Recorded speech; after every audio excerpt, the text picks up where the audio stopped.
right, we're going to reconvene the Board of County Commissioners meeting for this afternoon of January 14th. We're starting with item 13 from the Health and Human Services Department, a discussion on community feedback and analysis for the indoor clean air policy. We have, I hope back there, Karen Gaffney, our Director of HNHS, Jocelyn Warren, everybody who's on this, just come on up. No, I'm actually, they're available. So we had Dr. Ludke, I believe. Yes. So who would like to start? I'd be happy to Introduce start. everybody. Thank you, Chair Buck. We're here today to report on the community feedback that we solicited about the potential for a clean air policy specific to Lane County. This was among the strategies that we identified for prevention of cannabis use among youth. One of the few actually policy pieces that we're able to pursue given some of the preemption at the state level. This is actually an effort potentially to maintain local control. So I would like to introduce Dr. Elizabeth Maxwell. She'll be leading this presentation, and we're also joined by our health officer, Dr. Patrick Ludke. Good afternoon. I was going to say good morning. We're used to being here in the morning, but it is the afternoon. So we'll just go through. Jocelyn, do you want to advance it one? Mm-hmm.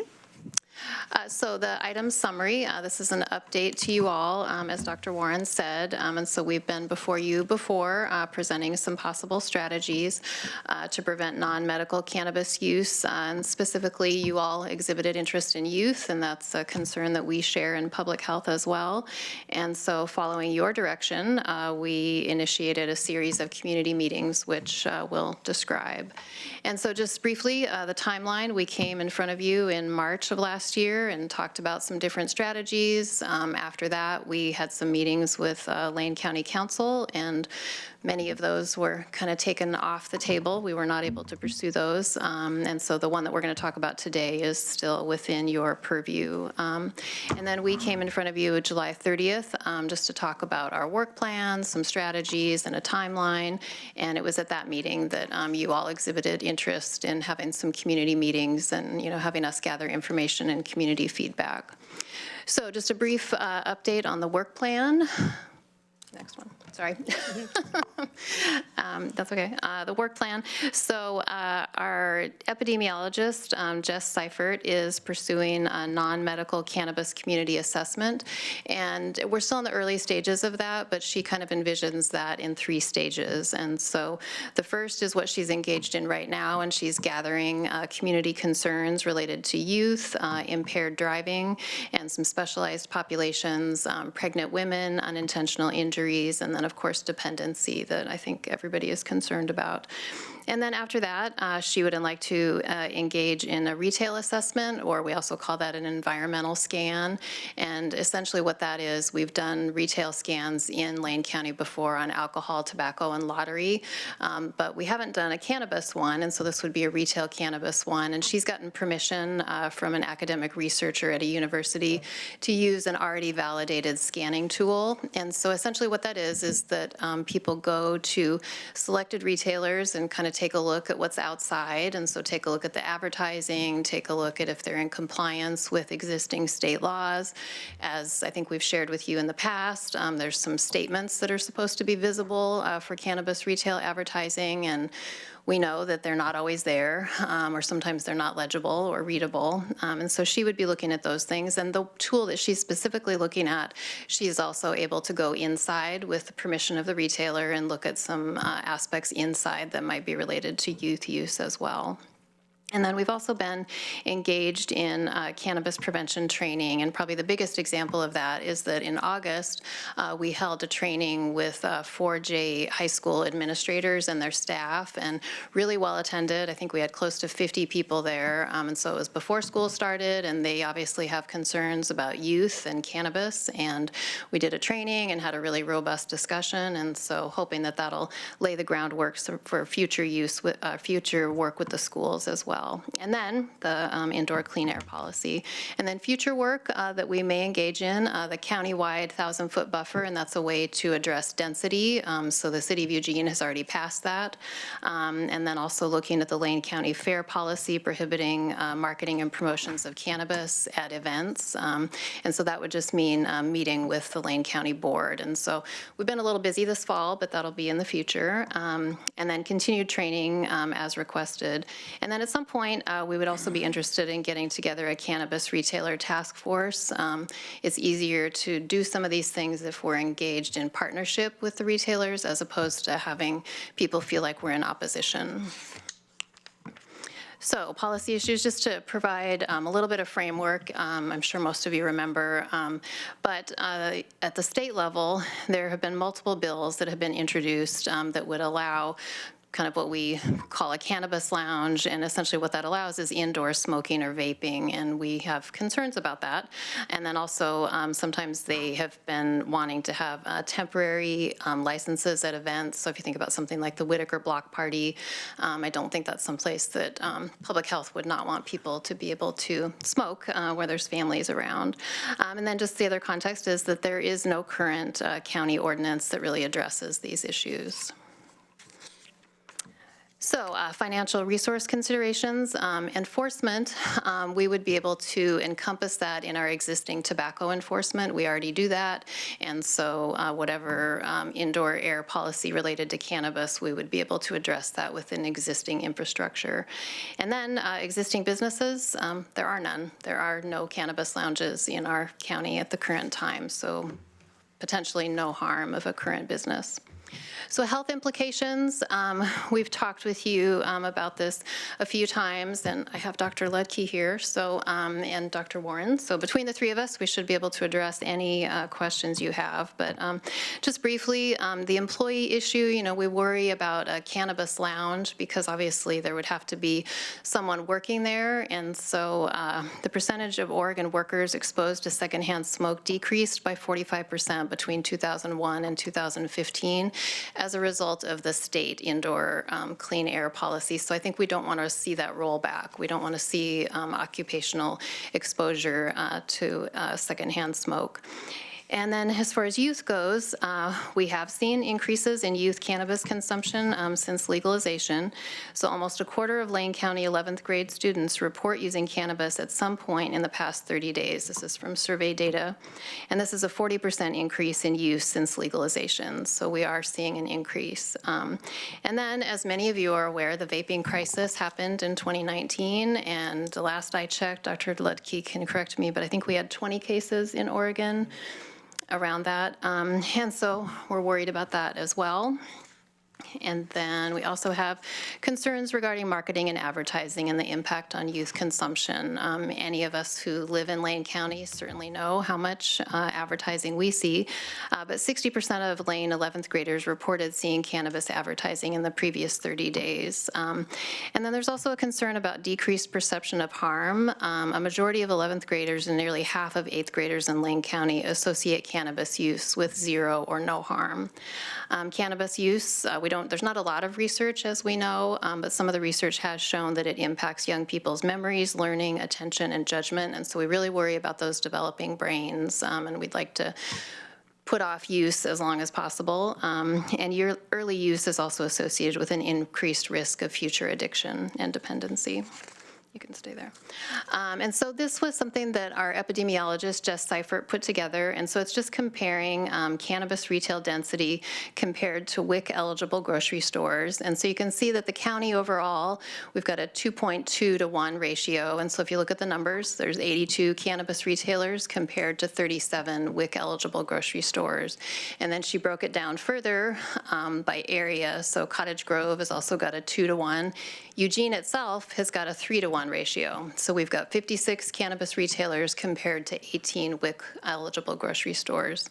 It just provides a different way of looking at it, just a context.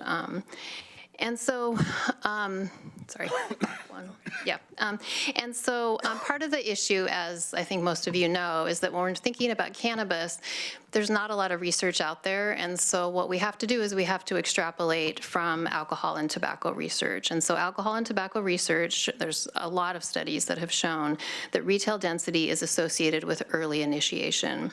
So a study from the journal Addictive Behaviors from 2018 showed that the physical availability of alcohol and tobacco retailers was associated with increased risk. And they tried to look at, why this might be. And so one of the reasons they thought was it's an increased ease of locating the substance. So whichever substance you're trying to, you've got high density, and so it's easy to find.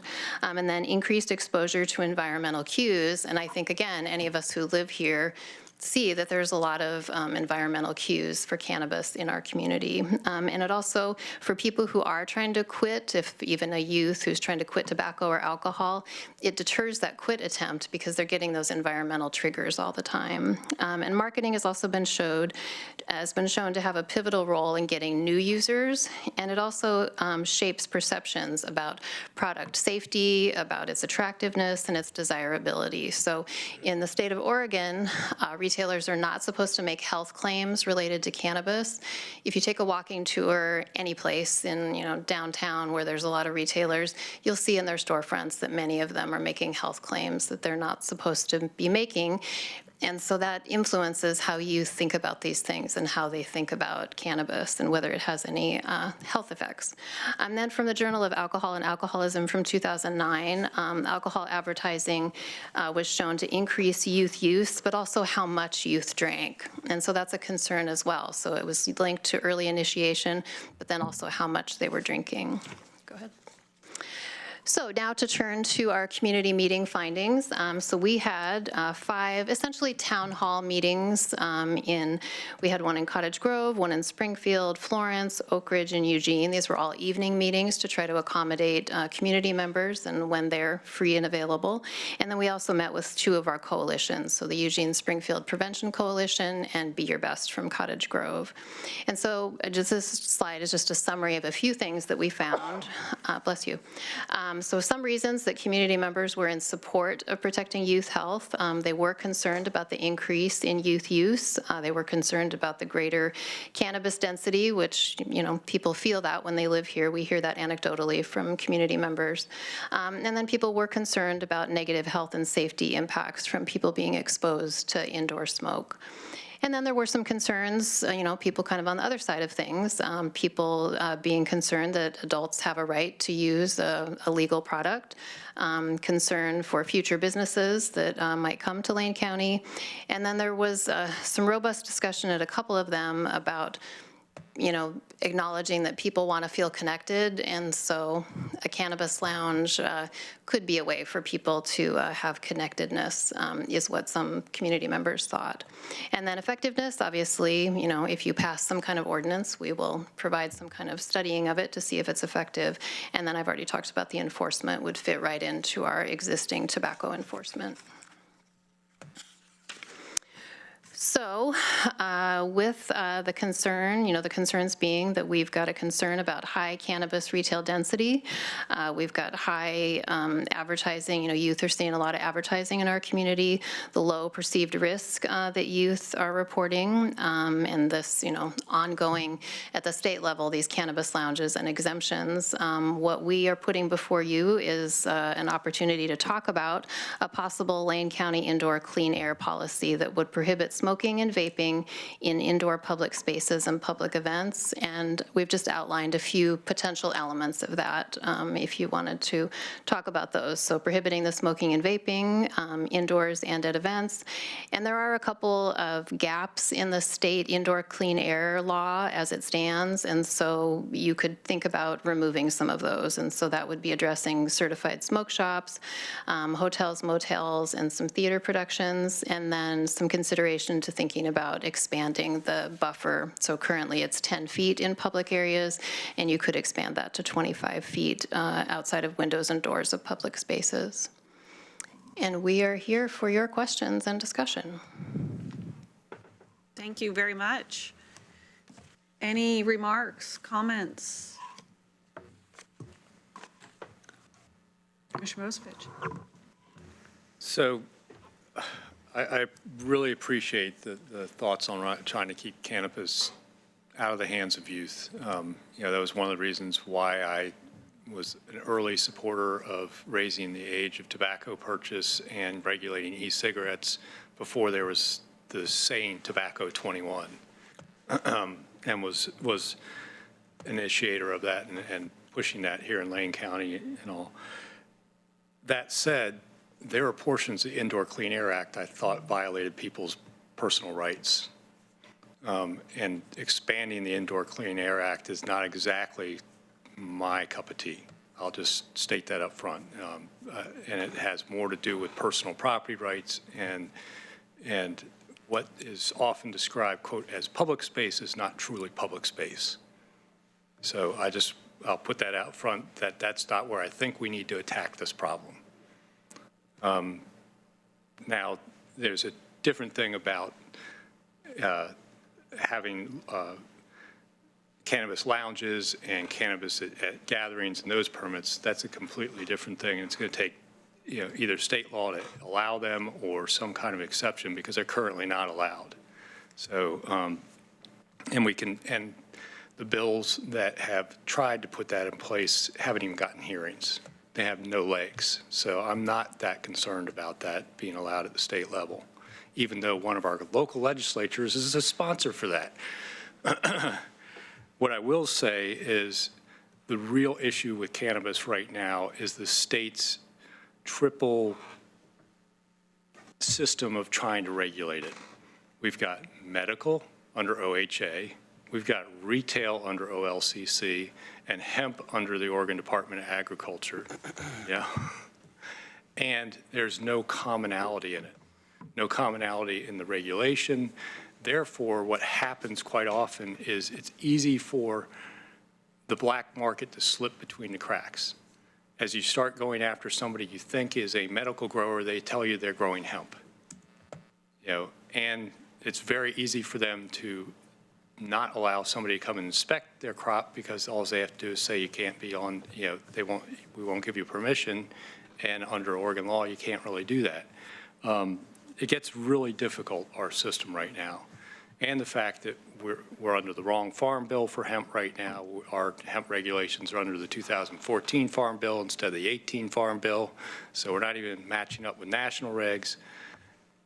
We have got to, as a board and as advocates, promote the idea of one system for regulation of cannabis, all cannabis, hemp, retail, and medical, where it's easy for law enforcement to understand when they pull somebody over and they've got a truck full of what's supposed to be industrial hemp, that it's tagged, been tested, and properly identified as industrial hemp at less than 0.3% THC.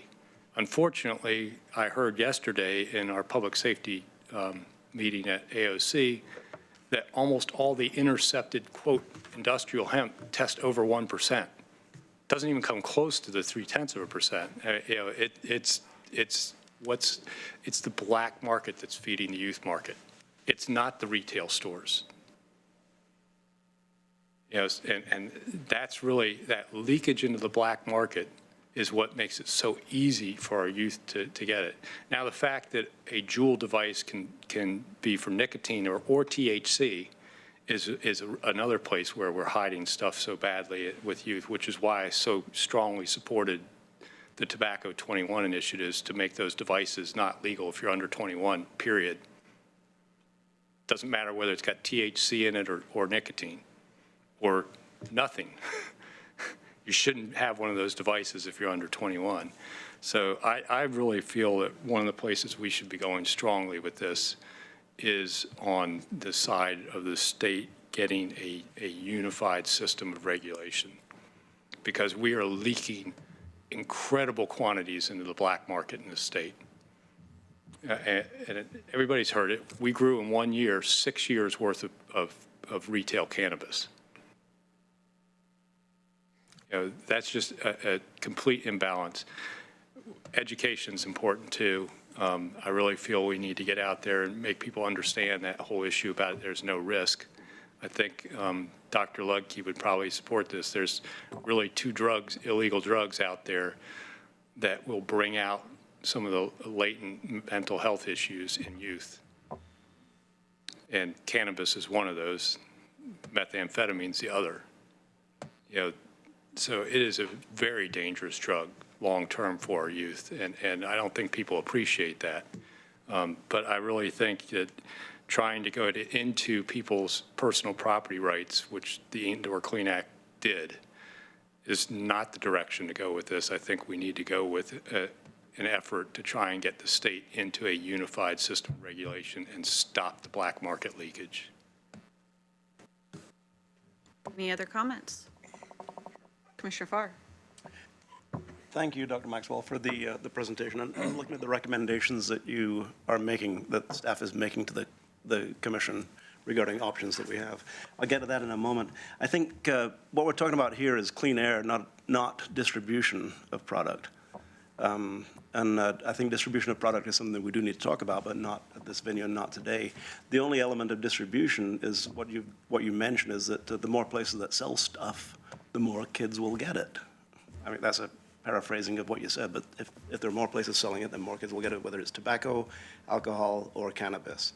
So, and then the more it's normalized, then the more kids will do it. And really preventing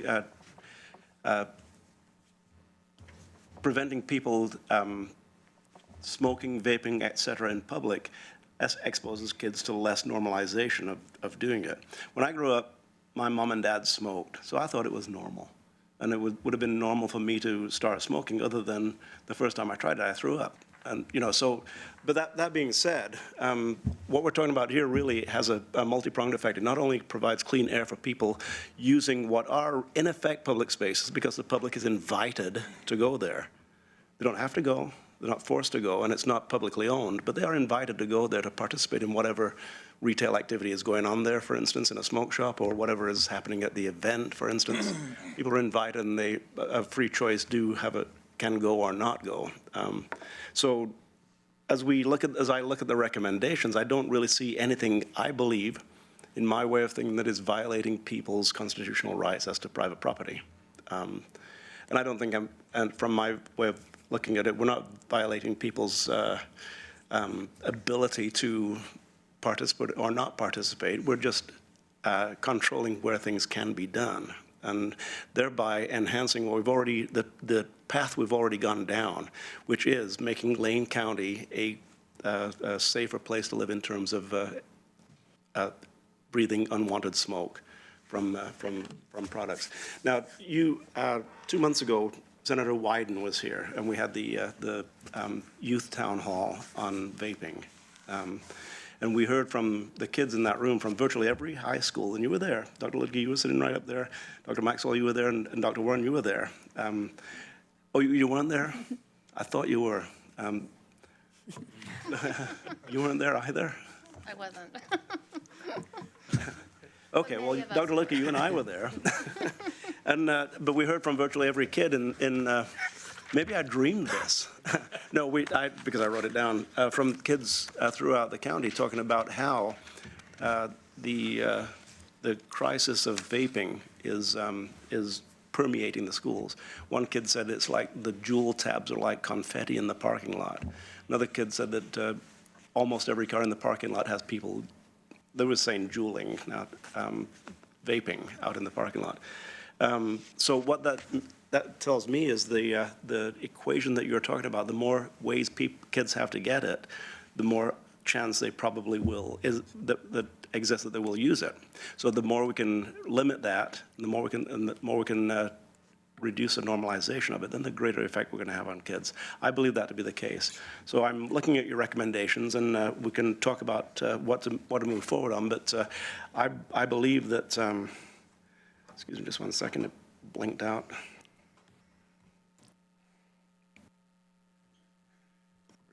So potential elements of Lane County indoor clean air policy prohibit smoking and vaping, cannabis, tobacco, and/or other substances in all indoor public spaces and events, and special events in Lane County. Well, I'm in favor of that, and I'll wait to hear what others have to say. Commissioner Sorensen. Yeah, I'm in favor of your recommendations. I wanted to zero in on something you mentioned right at the beginning of your presentation, that is that some of the things you were thinking of proposing cannot be done because of various things. I wanted you to talk a little bit about that.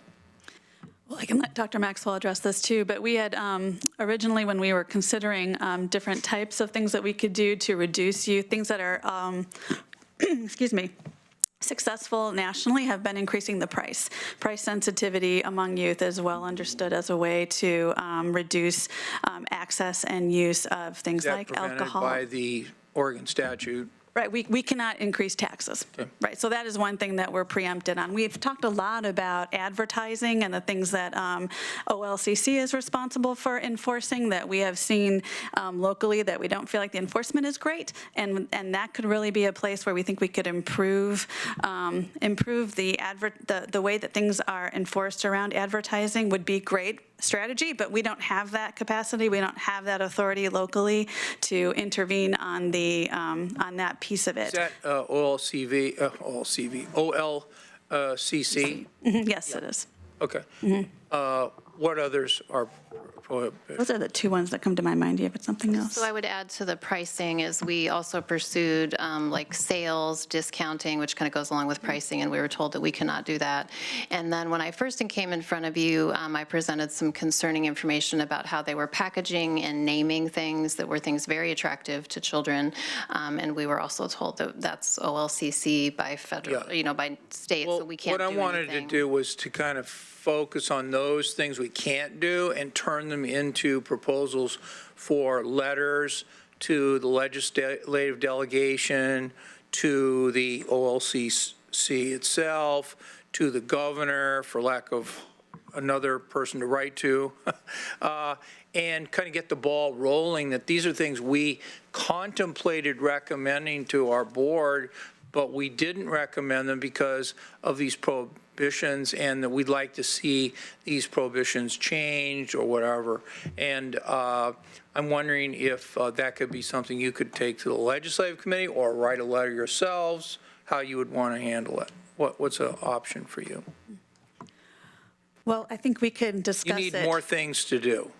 Sure. Clearly. Okay, we would be Okay. happy to talk. We'll work with Karen Gaffney and with Alex Kyler to address what would be the best way to take that to the Yeah, state. because I think that the legislators would be sympathetic if they heard that Lane County had had a report from you folks, and that the Board of Commissioners had considered it, and that we agreed that we did not have this power under a current setup, but that this was, in our view, harming kids, and that these discounted, I counted three things, right? The discounts, the tax, and the advertising, regulation of advertising. I counted three things, okay? And you kind of lumped them into one under the tax prohibition, but it's prohibiting us of getting involved in the price, the taxes, or the advertising that's aimed at kids. And I just think that we shouldn't let that drop, that, that's something that as policymakers we're concerned about. You're concerned about it because the law is hampering your ability to protect kids. And we shouldn't just be like, this isn't where it ends. Like, you tell us we can't do it, and we say, okay, we can't do it, the end. No, I want to, push this envelope. Thank you.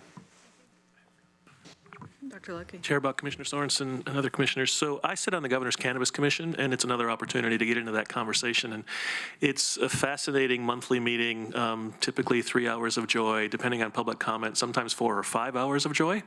In fact, when the meeting was here in Eugene, there were well over 100 people who signed up for public comment.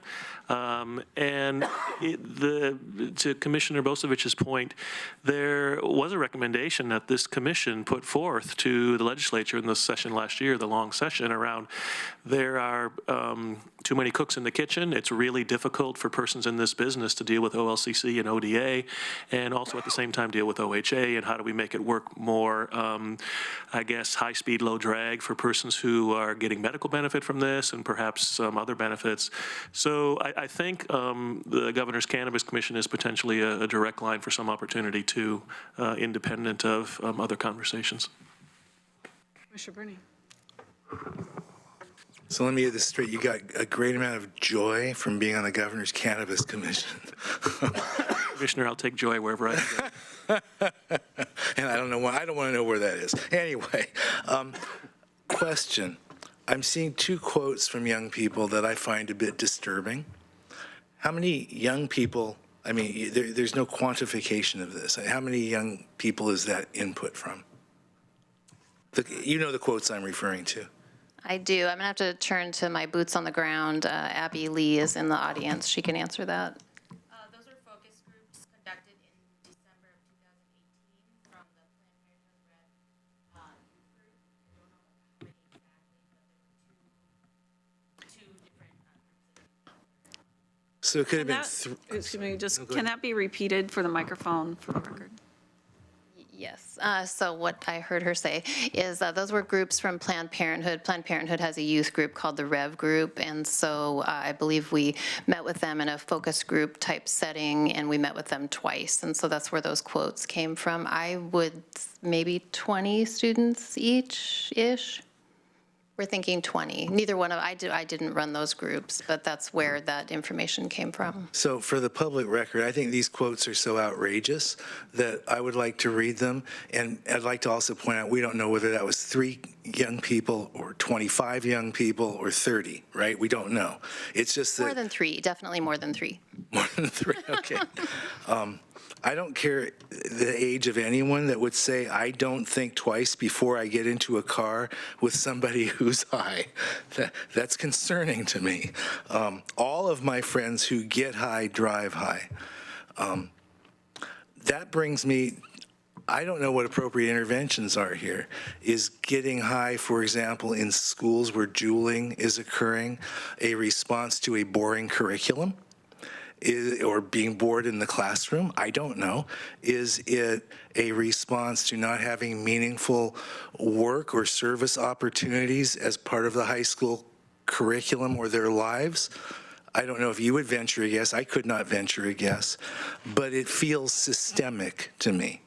And so my beyond that comment, my only input on this sounds like it would be helpful if whomever the agency is that wrote rules about advertisement enforced them.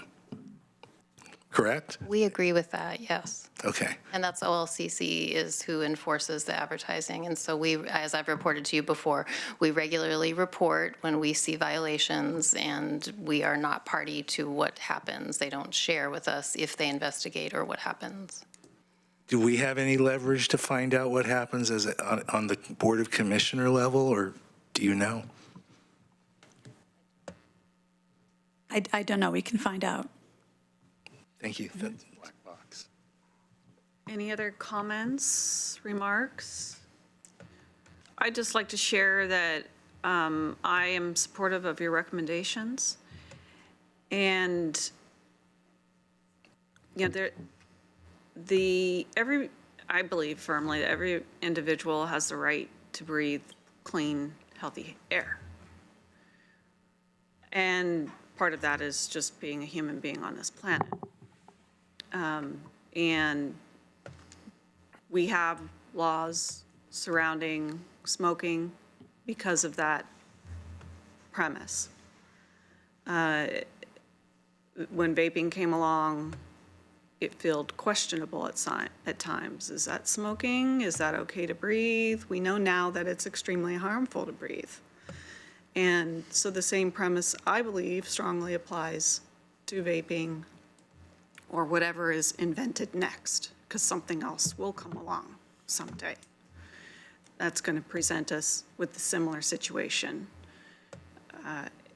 In this case, when we're in a public place, especially with youth or children involved, being able to come to a public meeting, for example, with your family or with any other friend, partner, whatnot, you should be able to go to that meeting and breathe clean air.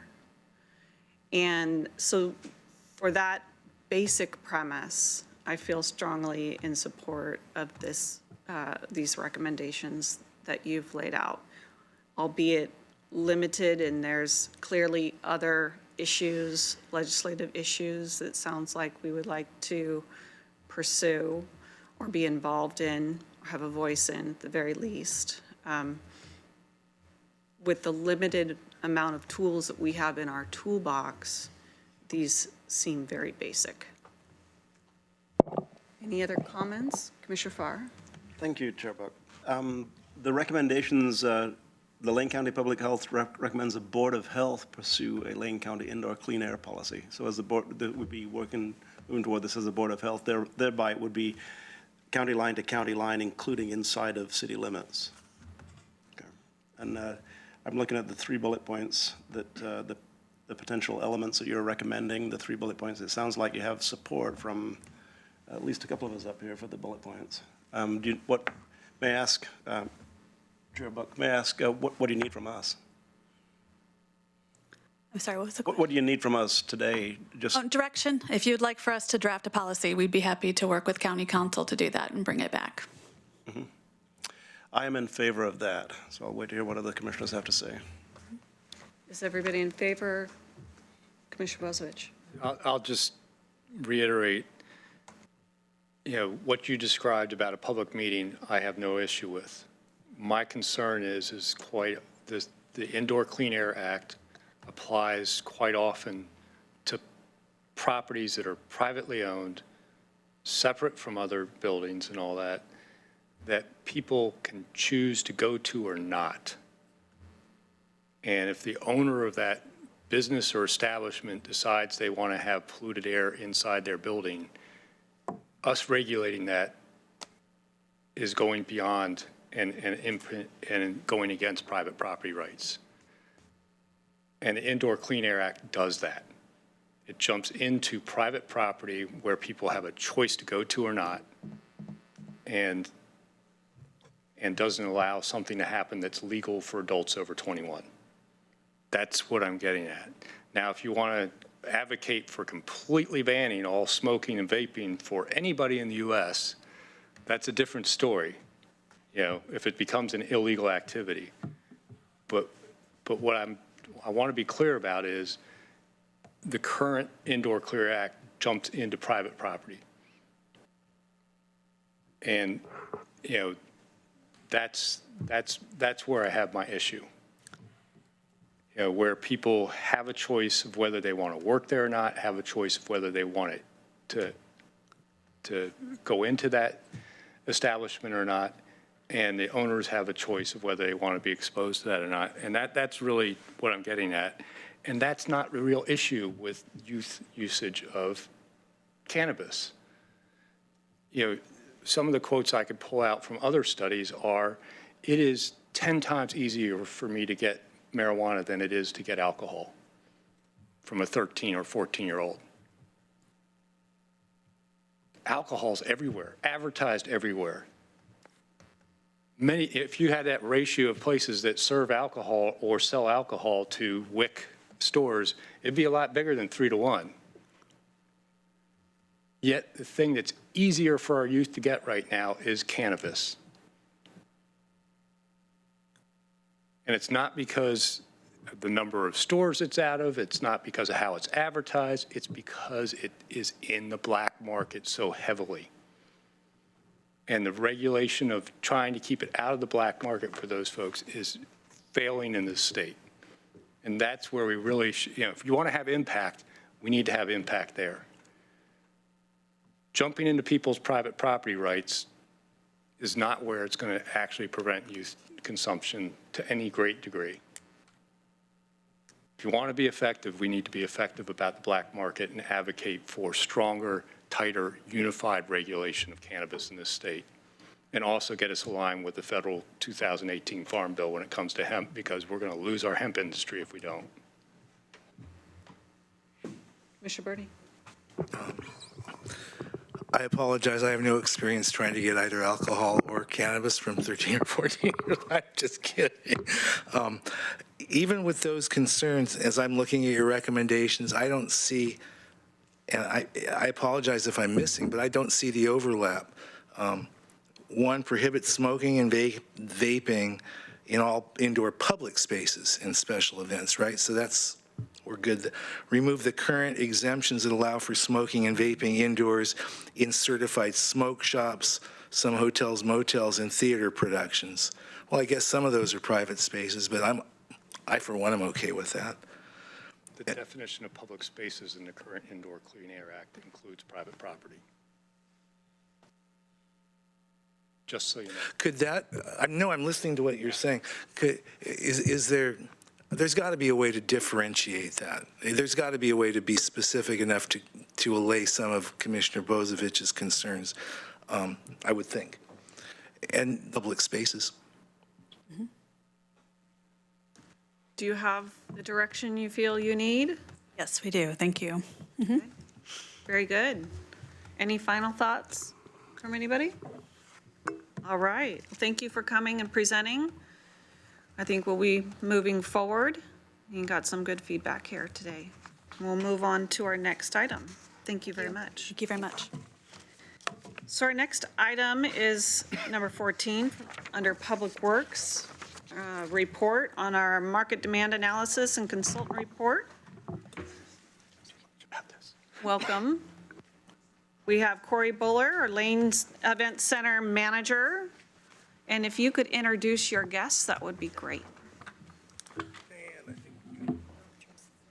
Yeah, Charles, do you want to sit here? We need to find our PowerPoint. No, I'm fine.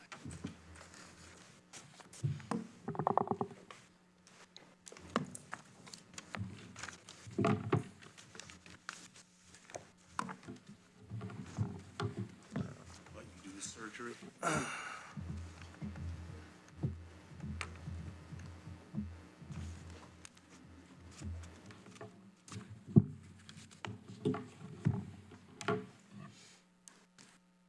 Slideshow, start. It's a very large report. Under slideshow, you Yeah, we're doing a abbreviated version. Great. can, on the beginning. Although I read the long report. I'm not going to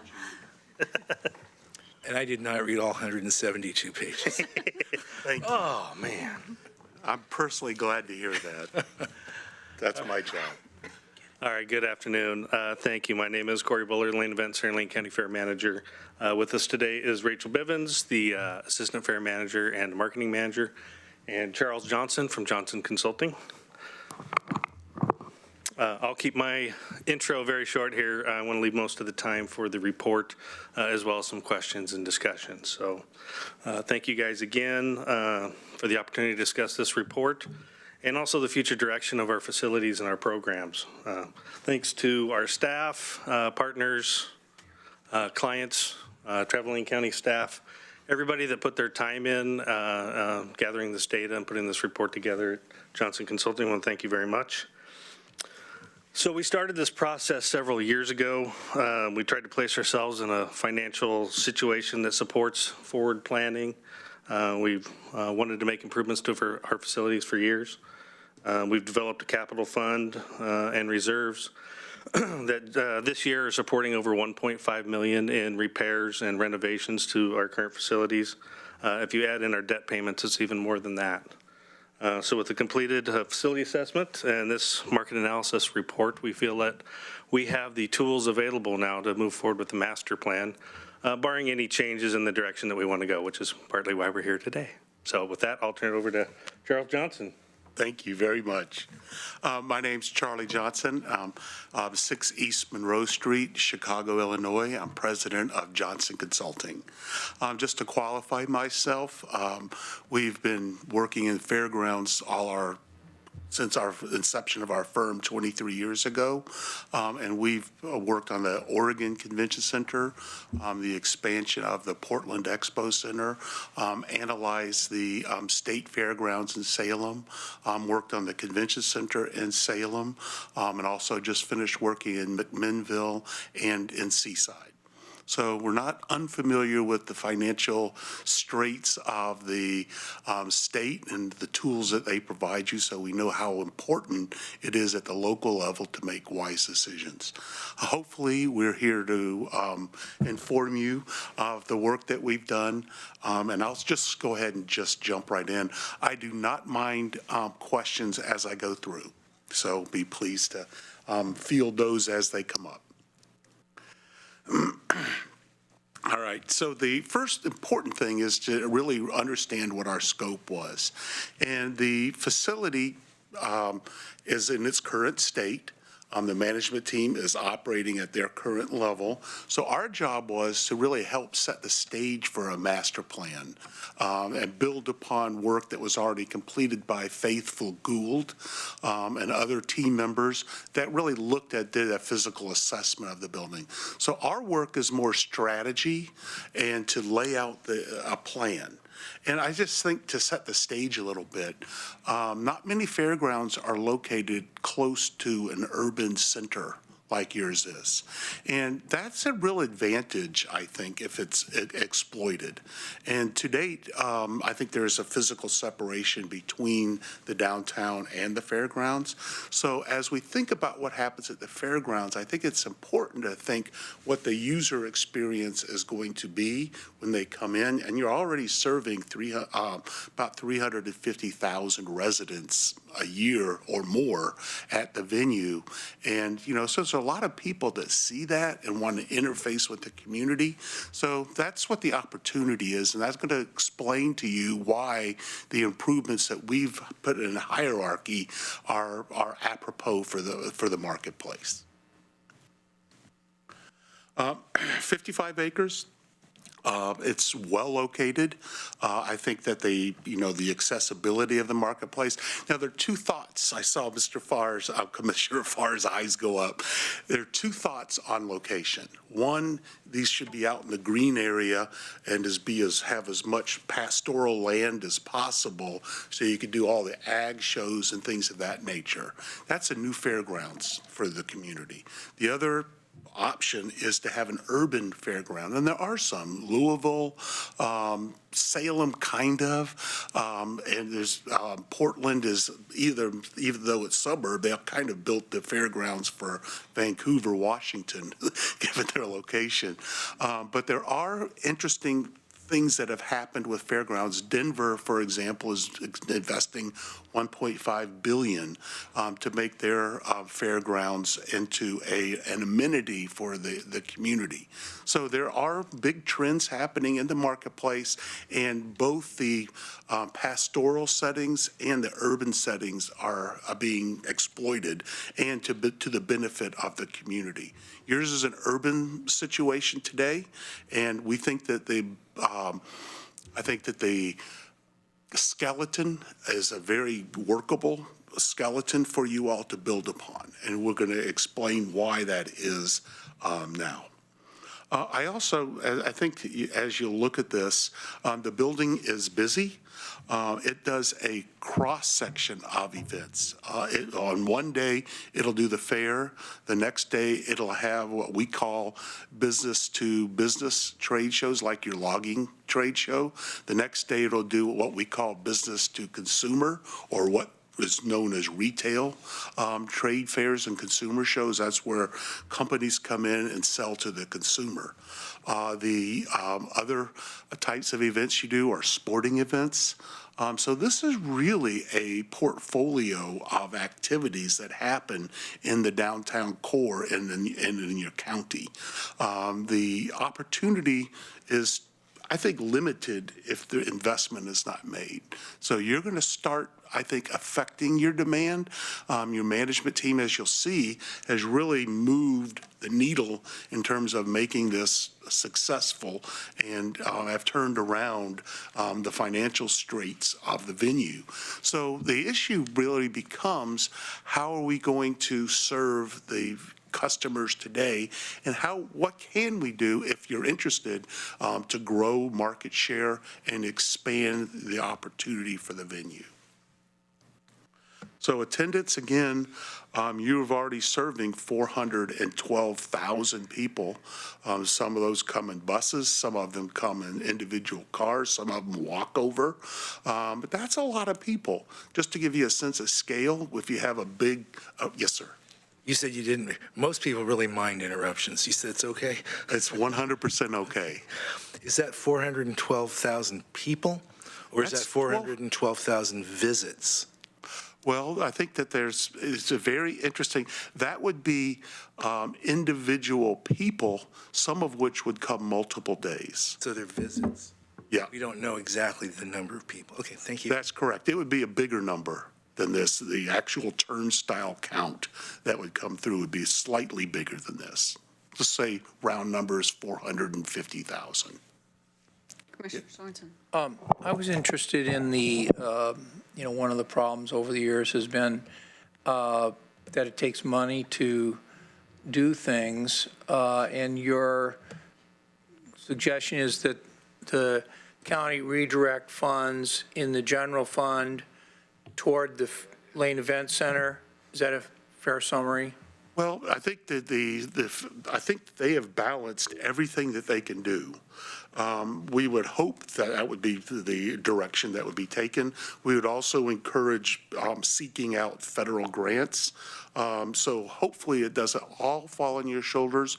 I think there is a lot of deferred maintenance there, even though the assets are tightened up and tucked and pointed and things of that nature, but some strategy issues need to be addressed. And I think that unfortunately, it falls on the neck of the county to provide resources. Now, the amount of money that would be required, and zeroing in on not federal grants, but on county resources, do you have a recommendation on how much money the county would direct towards the Lane Event Center? We have not identified that. I would imagine it would be in the orders of magnitudes and ranges of $10 to $20 million. Just to throw, that's what the master plan. Yeah, that's what the master plan would probably focus on, is the funding sources, the opportunities with what's already in place. And the majority of that would not be general fund money. It would be the TRT funds that we already receive. We would just be reallocating those back out in the future, would be what we'd be looking for. Thank you. He explained it better than I did. I assume that was a county resource.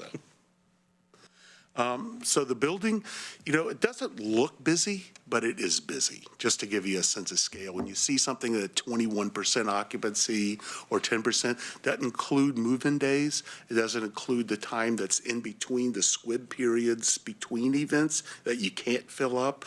And then also the seasonality of the marketplace during the holidays and Christmases and things of that nature. In our judgment, the building and the campus is highly utilized, and the opportunity for doing more, I think, in Eugene and the county overall, I think is much higher. You have the capacity. You don't have a convention center in the marketplace.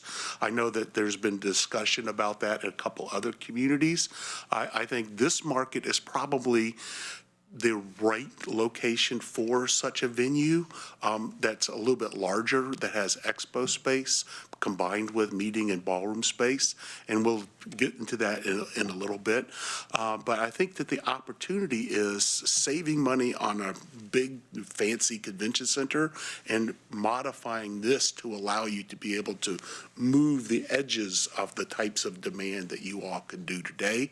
And I think at the end of the day, you would have a very attractive product. I don't think that the university's been exploited, and there's a multitude of marketing things that just haven't been able to be knocked on the doors yet because of the absence of higher quality facilities at the venue. Economically, I think Corey spoke to the financial situation. What I think is the most revealing thing on this slide is the direction that the financial straits of the complex have moved. And they've gone from something that's been a problem to something that's probably a gold star is deserved. So the financial, and that he did not pay me to say that. We work on a lot of different fairgrounds, but you can just see the evidence of the financial strength that's occurred. I think that the issue is, once you do a capital improvement, the scale of those numbers will move up. It'll be change a little bit with marketing. I think the Lane County Travel will need to be a bigger player once the capital improvements have happened here. And I think that the trend, I think you're limited now. You can cut expenses more, not very much, because I think you can see how it's fairly stabilized in terms of spend, but you can't drive the top line too much anymore. So you're going to be somewhat stuck. Obviously, management will try to do better food service and do things that they can, but really, capacity-wise and quality of facility-wise is what your biggest inhibition is. Yes, ma'am. On this particular slide, please correct me if I'm wrong in interpreting this. Are we subsidizing this facility by $838,000 a year? Is that what that's telling me? The NOI is negative 800 plus? No, so we do put some of that in the budget, that's TRT dollars, but we have not been using all of it. We've only been using a portion of it, and the excess goes into our reserves and contingencies. So what is the net? I think last year was around 500,000 maybe. That was used total of TRT for operations. The rest all went into capital or reserves and contingencies. And can you please describe more specifically between that number and this negative 800,000 NOI and the relationship? My understanding is that it is before the TRT is assigned. And then TRT comes in, so it's a closed system that's balanced now, all right? And the balancing agent is the TRT. Because we have to balance to zero, we balance to zero with the TRT number, but then what we don't use is what goes into reserves and contingencies and capital. So TRT covers this negative, and then there's And the additional has been goes funding the into capital reserves. program, yes. Okay, so what that tells to me is we are subsidizing it but with TRT money specifically. Yes. So I interpret that to say we are investing economic development TRT monies to the tune of at least $800,000 to keep the Lane Event Center afloat. Is that an accurate statement? Reasonable. Thank you. And it's not inconsistent with industry. I mean, not inconsistent with industry. The only way you can drive more is have a bigger fair, more land and more facilities. And you can't drive the top line anymore. So this is typical of most. 100% typical. We work with fairgrounds all over the country, and they require some form of public assistance. And oftentimes, fairgrounds are thought about probably on the bottom quartile of things that are thought about. And that's the reason they get the last dollar available typically. So that's part of the argument here, is to say, pay a little more attention to this from a capital standpoint. Commissioner Sorensen. So in some of those other venues you've worked in Oregon, like Seaside and the State Fair, correct me if I'm wrong, but isn't Seaside, doesn't it require a greater subsidy than the Lane County Fairgrounds? And the fairgrounds and the State Fair are about the same, Lane County Fair and Oregon State Fair?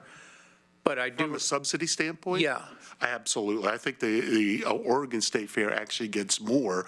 They haven't gotten very much capital dollars, and that's an animal of the state. Yeah. The state's a part of it. And then Seaside has got a high subsidy by a visitor tax in Seaside. Correct. And it is more local, so it's at the city level. Yeah. So the county and the state have not participated. Yeah.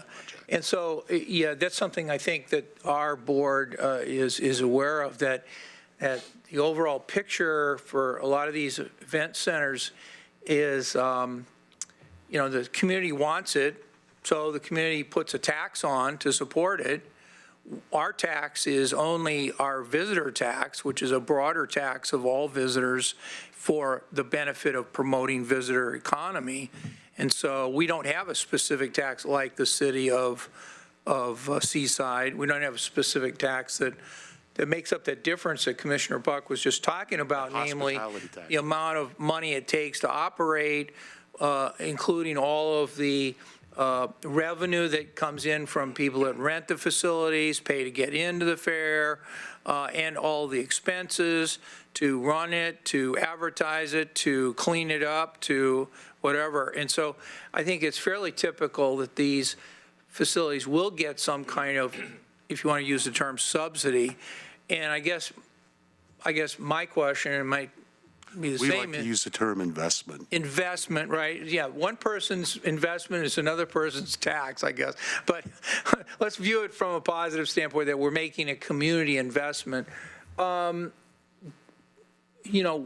is the amount that would be affected for the rest of the visitor economy if we increase the visitor economy investment into the, in other words, what happens to our overall picture of Travel Lane County and the promotion of tourism in Lane County, if we were to put a bigger chunk of it into the Lane Event Center? That would also be part of that plan that we'd be bringing back. We would do that analysis to see what we're currently getting, what impacts would happen if we asked for more or just asked for the same moving forward. And in our report, we did quantify what the marginal amount would be, and we estimate about 200,000 incremental visitors. There'll be locals as well as tourists as well. So, that's how the mathematics works for that. Commissioner Burney. Thank you. I know I'm interrupting the presentation. No problem. And this is sort of a more long-term question. I think, correct me if I'm wrong, that you said that this level of subsidy/investment is typical. If not lower, especially on the capital side. Okay. And I believe you also said what's atypical is that we have an urban fairgrounds. Correct. Do you, in your national consulting, do you ever run into communities that are tight on space, that have urban fairgrounds, that actually reconsider the location of the fair? A couple. I think that there's two dynamics I'm happening. not saying that I want, I'm just Yeah, curious here. exactly. I think that's a fair question, and I think it should either be put to bed or explored further. And I think if you could put it to bed, that's the advocacy I think that you have in the infrastructure there. So there are two trends happening. One, there are great parks and things of that nature being built in urban cores. We just finished working on one in Minneapolis, and one in Chicago. Millennium Park, and smaller communities are experiencing the same thing. Greenville, Savannah is notorious for their parks that they have. So I view this as a park in the downtown, all right? And that's just one way to visualize what this is. And if you don't have that and you build urbanity, you take the land and recycle it for economic development, you have a different product. Certainly doable, but this adds a unique dimension to, I think, your economic development opportunities by having something that I think is the next wave of things happening in downtown Oh, cores. no, I appreciate that. Yeah. I was just curious whether some communities that are land scarce are dealing with multiple issues like we are, right? Housing and this and Yes.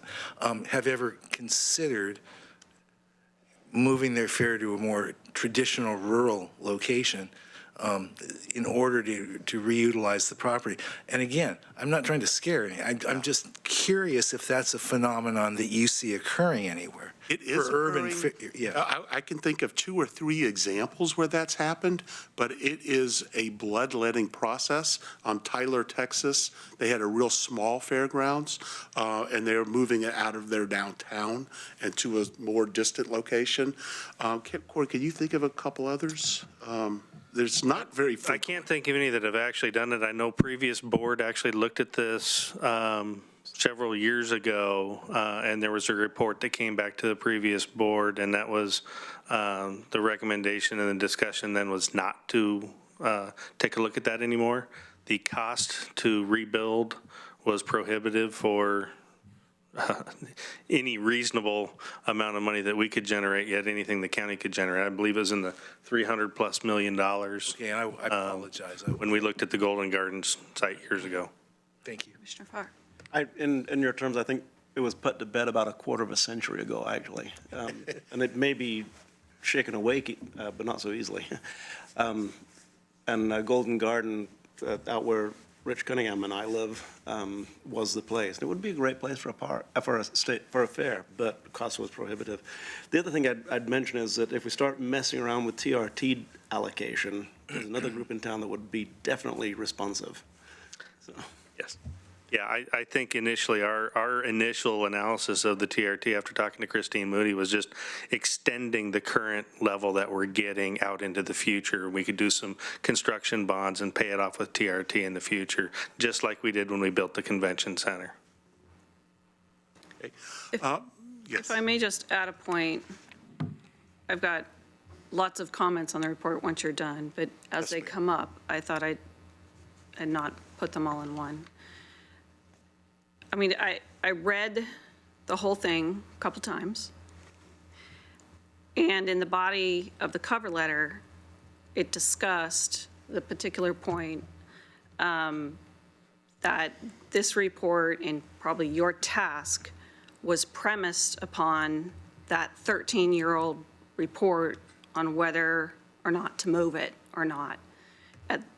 After, it's my understanding, after that report was done, it was decided not to move it for a variety of reasons.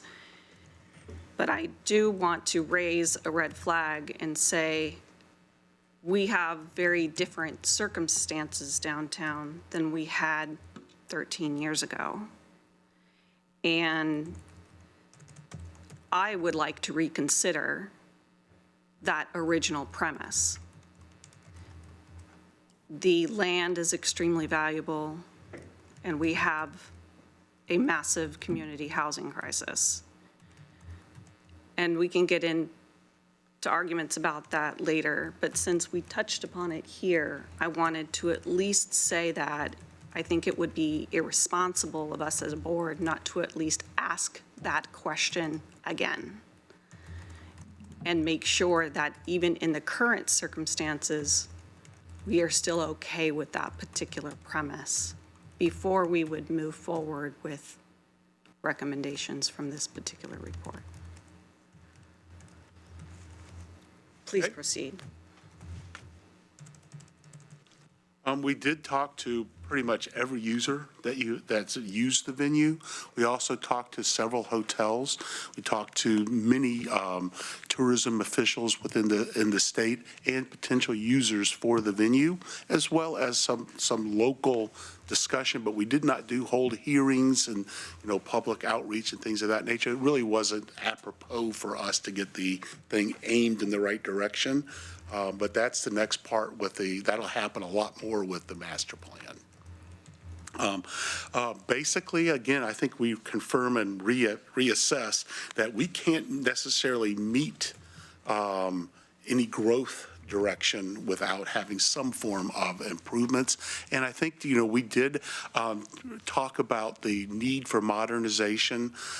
Right now, you're competing with a product that is very limited with respect to amount of meeting space and the amount of flexibility among buildings.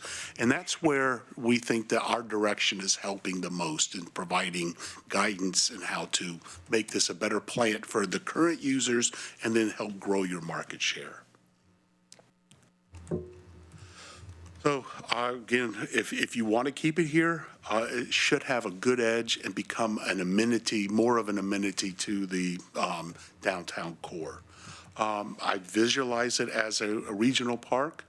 It's hard to find if you're from outside the area and you're not familiar with driving the adjacent streets, et cetera. I think that there is opportunity for more green space. Cities are trying to accomplish this all throughout the country, and you have 55 acres just they're kind of playing in that role already. And then I think the pedestrian linkage to the downtown to make it more of an integrated component to the community. The exhibit hall is really the workhorse for the venue. I mean, that's where most of the events are centered. You do have hockey there. Is it still there? Still there right now. Yeah, and it's not appropriate. The site's good for hockey, but the venue is actually very inappropriate for hockey. It's too short of a rink, and, you know, it's kind of an island out there for, it's not an entertainment venue that's known for similar, like Wenatchee would have or other communities have. It's a larger ice product that's in the marketplace. Interior, I think you've done an outstanding job of keeping it clean and doing bit by bit. You know, you spend money to do it, but I think right now you're really putting fingers in the dike rather than doing something strategic at the campus. So I think you can continue operating in the manner you're doing with some improvements, but you really do need to reformat the product a little bit. And that's what we'll be talking about. So in the first instance, since this is the workhorse, it really is limited in terms of concourse space, so where people can come in and register. And the more you move to or want to add conferences and trade shows and things of that nature, the more these improvements become important. But even still, regardless of the current customers, they're impacted by the nature and the quality and the location of the meeting space. They're also impacted by the current hall has kitchen in here. And it has some irregularities to the main hall that really interrupts the flow of the shows for customers. All right, and so these edges could be completely rethought, and you could add and expand the concourses and make these quite attractive. And with the way we've suggested the concourses and the concession areas, they could serve not only the inside, but during fair time, et cetera, they could be double loaded and have capability to really serve the campus as well as the building itself. And then we saw, connecting administration. Your administrative offices are older, they're fine, but they are growing, and so they are limited with respect to that. So it is an opportunity to change the front of the building by moving them and connecting them closer to the workhorse of the complex. It's just an idea. That's what the master plan will do, but these are good principles that we work on these types of buildings. We also suggest that this corner serve as, you have the History Museum, which I think is good that it's moving, but that site where that is the most logical place for a hotel if you were going to put a future hotel in there. And, you can't visualize how a hotel would succeed there, except if it lived and died off the conference center, the Lane Event Center. So that connectivity to the downtown core becomes more important if a hotel is being attracted to the site. That way it could participate. It wouldn't be any farther than the Graduate is from the downtown. So but it just doesn't look like a hotel site today, does it? So when you want to refresh that and connect it, it's going to require some modification to the attractiveness of the site so it can participate in the downtown and the urban fabric, so that will create more demand for the hotel. We also think that meeting space, even for the current customers that you have, is really important. So there's an opportunity to move, once the museum moves, have the hotel and have a meeting complement that would serve both the hotel as well as this campus. And, so we recommended about 20 to 25,000 square feet of pure meeting and ballroom space, and that would complement this exhibit hall. So it would be a standalone build that would serve as a stepping stone between downtown, the hotel, and the expo center. And then to turn it into a convention center, basically. The whole campus will turn into, you would be the community's potential convention center, as well as playing the role that it's currently playing today. This is the amount of meeting space we suggested that be on that trajectory between the event center and where the museum is today. And then the meeting space, I think, would be very attractive to all the users, as well as open the market up for supplemental use. The livestock arena, we think, most dirt really should be brought in on a temporary basis. You'll get a lot more utility out of buildings if they're concrete and have that capability, I think. You've pretty much given away the ag market. I think for a variety of reasons. I think the most important reason was the drainage situation and the animal waste. It really bleeds into the creek that goes by. Is that what you call it, a creek? Yeah, the Amazon Canal. So the city of Eugene limits us from October 15 to May 15 to hold any large animal events in the building. That's Bethel's main water course. Yeah, exactly. So I also repurposed the ice facility. I think it could serve as another augmentation to the events portfolio that you do. And I think that you can get back some specialty animal events just as long as they're serviced. So I think that there's a multitude of roles that these arenas can still play, but they need to be fixed up, and the floors, concrete would serve you better going forward for all types of events. RV park. You have an extraordinary presence in the RV market. People like to come here. It's very much a trend in fairgrounds to have a more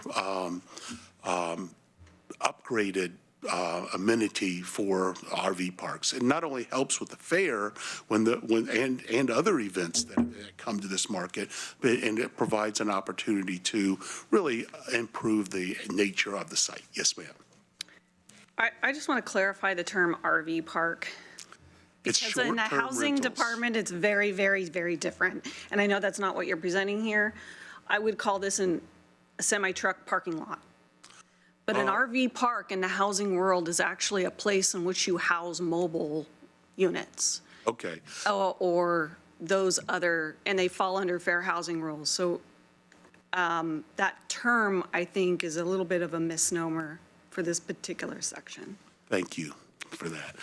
The intention is temporary, and, there would be, is it 30-day leases that you have at the longest? That would be the longest. So people could come, serve their events, and then leave. But there's certainly not intended to have squatters and other types on the site here, which we've seen happen in other fairgrounds. And I just want to clarify, just because they're at RV parks have housing that's mobile, they're not necessarily squatters. So I'm just trying to Yeah, clarify that's an that. insensitive word. I get that, sorry. I assume you're anticipating full hookups. Yes, Complete, full service. yes. And that makes sense for these types of venues. This is what we project the RV park can add to the business. We think this can be a real successful component to the project, and it supports the fair in terms of, the carnies and other people that bring activities in. $30 is cheap. Okay, beg your pardon? Would you, I've rented RV spaces, $30 a day is cheap. Yeah, it could very well 45 be is more than probably that, more but that was just we wanted to estimate on the low side, just to. is this something that would be available to any visitor, so that if they want to come to Eugene and they want to rent the site for the $30 a day, they could do so? I think that would be the intent, is to try to fill it as much as possible while leaving room for the events that currently bring RVs. We have many shows right now that bring a multitude of RVs, and they just park in the middle of the parking lot and hook up to the nearest power pole. So it creates some very challenges in our parking lot with cars and RVs mixing. So we would love to get them out of the parking lot into a dedicated site. So it would take some planning to figure out how to schedule that, but I think we would like to have it open for the greatest opportunity to generate revenue. Is it something that could occur during University of Oregon events, such as football games and other places where people can't get into Autzen Stadium, or they can't bring an RV to Matt Court? Absolutely. We already have Park and Ride that shuttle that stops there during the home football game, so. Lane County Campgrounds are booked years in advance. Yeah. This would be one such. Yep. That's provides a great opportunity. You could even sell them to condo them out to those guys. We've seen that happen with sports are very, people who like sports really get animated about them. So, yeah. So we've identified a series of improvements, and these are described in our analysis, but I think that they're touch points here that really can make this an urban park with events happening on it. And that's what really the intention would be.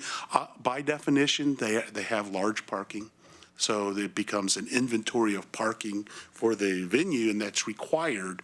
But there's still, plantings and things of that nature that happen here. And then these other areas around there can be greener and prettier. I mean, it's already green and pretty, but, just continual lifting and moving that competitive situation forward. We've done complete analysis on demand.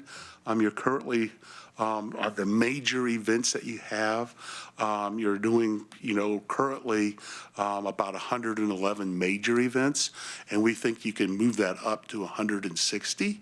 And that's really we're not expanding, and that doesn't include if you built the ballroom per se. That can have its own economic picture that would have a lot of events in it as well. We just don't want to make any presumption that that's going to happen on this campus, and it also is dependent on the hotel. But this is a very reasonable expectation for this project without any additional meeting space, but an improved physical plant around the expo hall. That's a minimum threshold investment to start achieving any growth in demand. But meeting space would be absolutely a desirable investment as well. From an attendance standpoint, you're doing 412 today. We see the prospect of meeting space allowing you to be able to do a different type of event in the market. So you're doing is quite a bit of flat floor, trade fair, and consumer shows, et cetera. I think this gives you the opportunity to do more of those, do them better, and also move and do some more conferences and trade shows, which really do impact the tourism marketplace. From an operating standpoint, you're currently driving about $4.2 million to the complex, and we estimate that you'll be able to drive that to about 5.6 million. So there's $1 million for supplemental revenue that would be generated because of this. Operational expenses we've developed. We don't think that you have to add much more staff to be able to do this, maybe some marketing supplement, but you're running an empire over there very nicely today.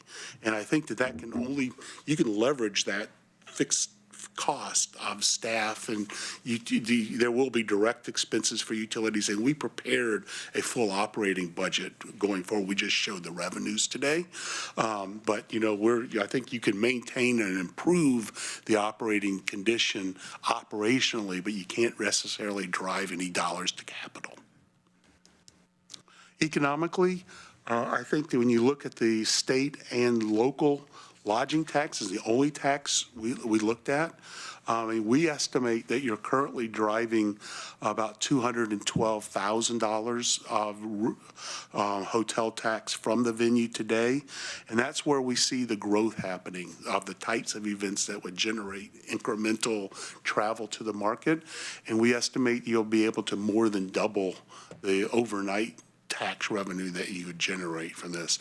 This also creates jobs, and we've projected what this means with respect to modifications in the jobs created and the impact in the community.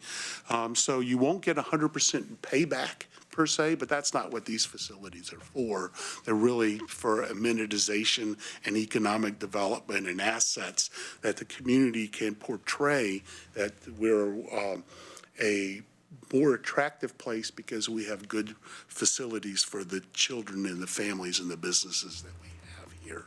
So that's the argument that we've developed from a strategy standpoint.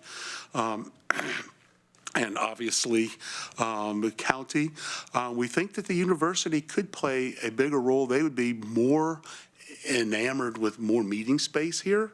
I think the conferences for their specializations at the university, sports, the activities and things that they really use as a centerpiece for their curriculum could all sponsor conferences at a bigger scale that can be held at the graduate or other places, or that may have more intensive exhibit needs. And so there's a partnership there, whether it turns into resources, financial resources as investment. We've seen that happen. We've also seen private sponsors come in. Once this starts to become more of viewed as more of an amenity in the community, I think corporations as well as foundations have been participants on these, naming buildings, naming the campus overall, a variety of things. So you can absolutely lever the investment that you make by having these supplemental parties participate in the project. One thing that we notice is this is an absolute regional facility that people come from all over the county to use this venue, as well as other places outside of the county. So we did prepare a kind of a project by project prioritization to help Corey and team think about, if you're going to have limited dollars and you're going to put spending in, here's a tool that you can use to show you where the ROI is based upon our experience and judgment. We didn't run individual numbers for each one of these projects, but we did talk to management and to the user group and felt these were the help you rationalize the prioritization of investments that happen. This is outside the larger capital that would be required. So if you're going to start doing things and knocking things off bit by bit to set the grounds, this is the tool that one would use to help do that. And circling back to one of our first questions, to knock off all these things was $10 to $20 million? No, that included I'll let you answer that question. You've done more technical work on that than we have. Yeah, well, we haven't fully developed it yet, but the original guess was anywhere in the 10 to 20 million range would do a multitude of the projects for the convention center to upgrade that facility, as well as a few of the other facilities and grounds. And that could be paid for with the existing TRT allocation. And how many of those are on this list? You would address this. You may be able to address all these with that type of resource base. Close. What would not be included in that, in my judgment, would be, and that's what the master plan would find out, is the capital budget for the meeting and ballroom space. And then, we would hope to see that be kind of a public-private partnership with the private sector doing the hotel, maybe making the land lease payment for that component of the site, going to help fund part of the meeting and ballroom space, and be a revenue stream to the county over the course of time. And we've structured a lot of those deals on fairgrounds. Yeah, we haven't finalized those numbers or spent a lot of time because we didn't want to do all that work if we were tasked with going a different direction. So we acknowledge that this was a different board than when we started this process years ago, when we wanted to come back, get some direction before we spent more time and actually develop that master plan, as we wanted to see where we wanted to go first. Commissioner Bozievich. I'm sorry, one thing that's not on this list while we're on this slide, I didn't see the convert that one area to an RV. These are more tactical. So we have one summer strategy, and these are tactical. These are things that need to get addressed regardless. Okay. All right. And so the other things are supplemental. They still probably fall within that $10 to $20 million range, but these are things that are more tactical rather than strategy oriented. Commissioner Brennan. Did I explain that Yeah. sufficiently? Yeah, I mean, these are things like the fact that the ice arena has, 14 feet of permafrost and needs to be ripped up, and the roof leaks and stuff like that. Stuff like that. Yeah, little things like that. Little Few things of us like that. here are aware of the sensitivity of the ice arena. Yes. So- But I think the rest of them weren't around when we thought about tearing that down once before. Actually, I was, but I wasn't sitting up here. And I know multiple users of the rink. Question. It's a statement and question. Not only is it a different board, but it's a different time, right? With different pressing needs and what have you. To me, $10 to $20 million is such a crazy, nutty range. It's sort of like 10 million to 20 million. I mean, what does that mean? So I would appreciate honing it, not doing all the work, but I'd like to know what 10 million means versus what 20 million means. And I'm sorry, were you going to respond? Because I was just going to, yeah. And I just want to follow the money here so I conceptually understand it. So the TRT, which I think is transient, the room tax, Yes. the county allocates about 800,000+ of that to the fairgrounds There's actually two. annually? Yeah, there's actually two pots. So there is a dedicated pot of forgive TRT my- funds that are paying off the original construction bonds for the convention center that was built in 1980. And so that amount comes out of the TRT. How can that's over 40 years ago. Well, these are bonds that were done, and we've been paying on those bonds out of the TRT. Okay. Okay.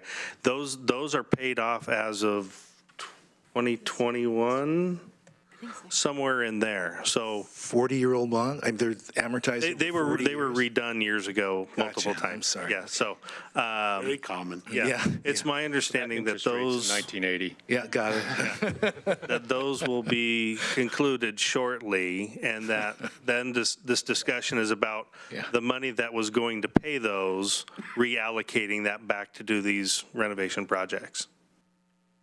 Right. So what I keep thinking in my head is, so the TRT is giving, entity A is giving entity B dollars, and those dollars will enable entity B to borrow money, right? So, Yeah. so how much money can you borrow these days on 800,000, 850,000 a year? Well, it can be more than that. The TRT allocation that's being paid off is in the range of, I think we're paying $1 million a year to pay the bonds off, somewhere in there. And that will be retired in a year? Yeah. And if you want to bond that out again, just divide it by 0.11, and that'll give you if it's $1 million, it'll probably give you about $11 million in yield if you were to do a bond issue, just to give you a sense of scale. $11 million, i.e. borrowing on an $11 million loan? I mean, it depends on how you finance Yeah. that, so that's. Yeah, that's why I'm asking these questions. I'm trying to Yeah, arrive at. that's like a 10-year or a 20-year plan to pay it back off through those funds, yes. Gotcha. And that's why, again, there's a lot of variables there, which is why we didn't bring that back now. That would be something we'd have to sit down with county budget personnel and talk about, how that would look. And that would be part of that plan after we get some direction. One thing, sorry, but I just want to, because this has come up a couple times about TRT, and I'm seeing, some different expressions on commissioners' faces, and. Oh, no, the I'm just trying to follow the money. Yeah, it is, that's why I just wanted to say it's a very complex, I've been here 6 years, and I continue to go, wait, what is this? There are various pieces of TRT. The board knows that we transfer over $2 million in TRT. It might be close to $3 million now to Travelling County. There are portions of TRT that are dedicated for funding of operations and capital improvement for the Lane Event Center. There's TRT dedicated for parks operations. There's TRT that helps fund the Historic Museum. Yes. There's then TRT that falls into more of an economic development pool of resources, and some of those will get divvied out to rural communities. There was an amount of TRT that in the past funded the construction of the Florence Event Center, and now is funding some of the signage and improvements in Florence. So it's a very complicated picture, and we certainly can have that discussion about how all of the TRT funding flows. I just wanted to offer that it's the picture's more complex than I think we're probably doing it justice here. Okay, may I continue just a couple? So, since you brought it up, what is the annual TRT yield, roughly? All pennies? Yeah, not just fairground diver, but, Yeah, I don't have that right in front of me, so I can certainly pull that together. okay, because that is contextual, right? And thank you, I'm not going to belabor this, but in my previous business, we used to aggregate loans, sell them to the secondary market.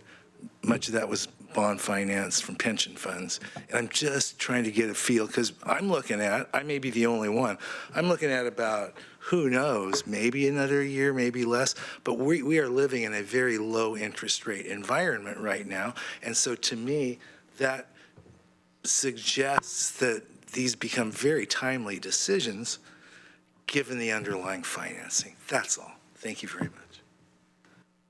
Any other questions? Commissioner Bozievich? Yeah, I agree, we're living in low interest, but one of the things that generated is extremely high construction costs, which, you know, we saw our over $2 million roof repair come in this morning, which was originally estimated a little over $1 million. So, Interesting. just saying, there's a flip side to low interest rates. Are you aware of the CSL Inc. study that was done in 2016 for Travel Lane on their convention center? Yes, sir. So you have looked at that, good. Because that suggested a need for a facility of 110,000 square feet roughly, total space to be competitive in the convention center market for what we need here. And we're starting to lose conventions to other places because we just don't have the space over there. And the quality. Yeah, yeah. And the big thing is the lack of a grand ballroom space and enough flat space to have that kind of, you know, if we sit like this, we can get 600 in their biggest ballroom. And I think we're violating some ADA rules about aisle spacing and all that when they do that to us. I'm glad you're aware of that, because one of the things that study talked about was for that facility to be successful, there needed to be at least a 250-room hotel associated with it, with another 400 rooms within 2 to 3 blocks, not a mile. So, yes, you know, it's great to think of this as a convention center, but there is too much separation from the hotel core. A mile's too much. You have to be able to walk in less than 10 minutes between your hotel room, including the elevator ride and getting out of the hotel into the convention space. Even in your beautiful market, I agree. Yeah. So you know, it's unrealistic because of the surrounding established residential neighborhood there, to think that we're going to get 650 hotel rooms within 2 to 3 blocks of that space. I agree with that. Yeah. And I think that the CSL defines product A, and I would characterize that as being just like what exists in Tri-Cities, Washington. It's a small market, nice expo hall, beautiful, and then the fairgrounds is here. The question is, those criteria you set, you can get partially to that convention center, but you can't get 100% just because of the locational situation. So the question is, for this market, do you need to have this in addition? Or is there a way to solve two things, compromising a little bit here, but you'd make a super fairgrounds? Yeah. So that's a debate worth having as well. Yeah, and one of the things that makes the downtown convention center attractive is, one, the downtown. There's a nightlife here. Two, the close proximity to our riverfront, within walking distance. So we, and with our regional airport, it has great connections and all that stuff. We become really competitive in the convention market Agreed. if we can get that grand ballroom added to that facility, and there's ways of skinning that cat, between, our piece of property that's located across it, or adding a second story to the existing convention center. Which is what Portland did. Yeah, which is what they're looking at too. They're currently in a phase 2 version of this study right now. And something I've been talking with leadership in the city of Eugene, and also leadership in Travel Lane about, because I have a strong desire to try and make that happen, because we are losing business from local entities that can no longer meet there and are having to go up I-5 either to Salem or Portland to get enough space to meet, including the University of Oregon, which is just silly for them to have, meetings outside of Eugene. So, that's to me, and it's about keeping our downtown alive and some other things. We're making some spectacular investments down here between what the OBs are doing, what we're doing with Homes for Good and workforce housing there. Getting the convention center straightened out will just, be the cherry on top of the cake. So now we're talking about the fairgrounds, so there's this competing interest somewhat. The fairgrounds, the thing that it has that you'll never get downtown is the outdoor flat space, and we're never going to get a huge place loading dock wise where we're going to have the kind of shows that are, take forklifts to bring exhibits in. We already have one of those. Yeah. But what I'm saying, and the logging conference, is a perfect example of needing that huge flat space. The fair, is something where you can't have a midway at the Eugene Convention Center, That's right. So there's certain things that thing makes absolute sense for. I do think having a hotel will add a lot of value to that huge flat space, because there's a lot of those retail markets that work better there than they will work downtown, and they don't want to pay convention center style rates for that. So I believe there's a real niche market for this, but I just want to be careful about us calling this a convention center, because I don't think that's what we're going to achieve there. One, I don't know if Commissioner Sorensen really wants us to be building 600 rooms and all the various retail restaurants and nightlife in his neighborhood. And I don't know if the Jefferson West Side neighbors would be so happy with us about that either. So I just want to be careful about that as we move forward, that we're being careful about understanding that. We did make a very large commitment of our TRT recently down to the Revision Florence project, but it was only a 6-year commitment. So we'll be finished with that commitment in another 5 years, I think. I can't remember when we started, but it was a $1.2 million commitment of TRT funds. So that will be freeing up in a few years. So there is going to be some flexibility in our TRT. Moving the fairgrounds out of downtown, that has been studied, and I never thought, I would actually argue against Golden Gardens as being a good site. I really thought Coburg was a much better site. You're going to, I-5 accessible, look at Douglas County, look at Lynn County, Yeah. Even Clackamas up in Canby's not but about 5 minutes off of I-5. And that's kind of what helps make their fairgrounds work to a certain extent. But even Clackamas and Canby is surrounded by neighborhood and boxed in. They're never going to expand beyond their current footprint. So I think where we are is where we are. I will say we missed an opportunity when MX went up 6th and 7th instead of 11th and 13th. It would have made our connection to downtown much, much stronger. And maybe those arguments about hotels not such a big deal. I will say the ice rink is like,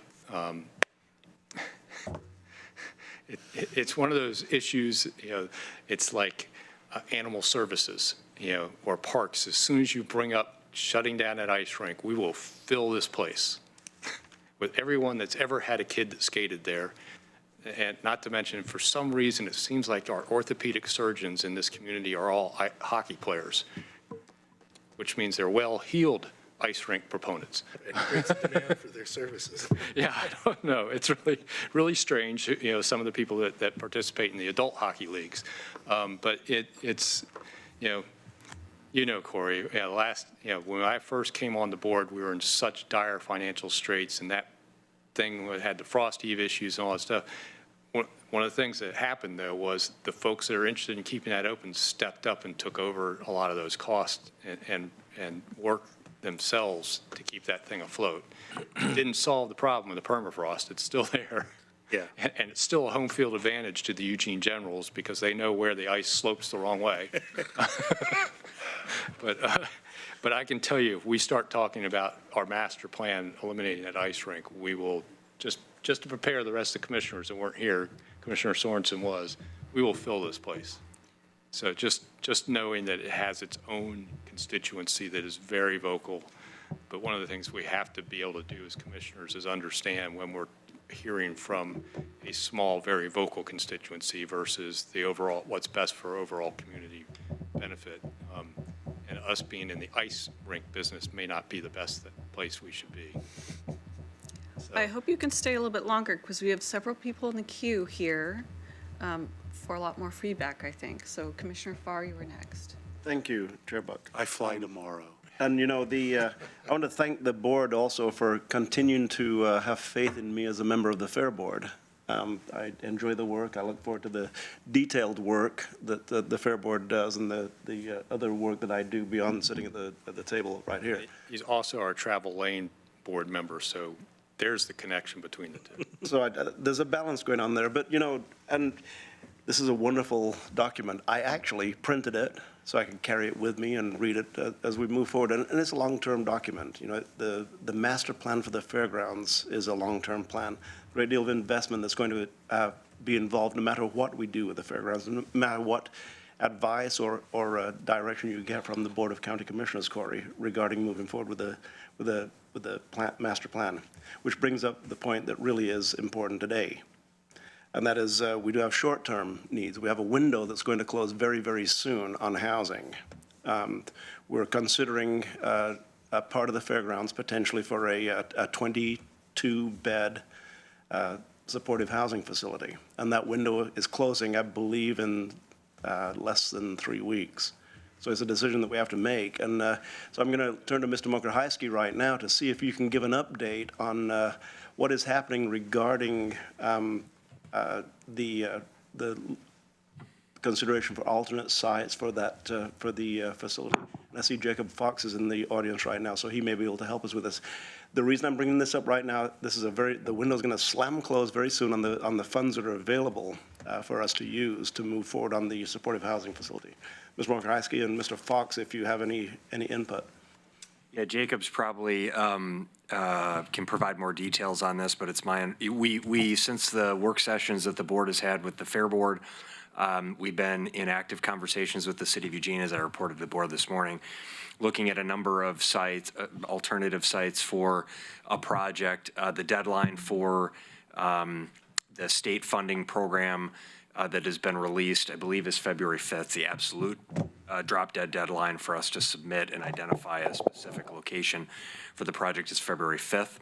The sooner the better, as I understand it from Homes for Good, to finalize what that site would look like. So we've been in conversations with the City of Eugene and identifying properties. We have a lot of permanent supportive housing that needs to be built, and so we're always looking for city or county owned or privately owned property that we can acquire for this purpose. The issue right now is obviously the timeliness of the funds that are available from the state and the need to identify a specific site that we actually control. So it's my understanding that the conversations with the City of Eugene have gone well and are progressing, but they may not result in a decision for this round of funding. And so February 5th is the deadline for that application, and I think we are looking for some resolution to this conversation, whether or not the site on the fairgrounds, the residential parcels, I believe there were three, is that right? Three parcels that are residential that were acquired by the county for future expansion of the fairgrounds.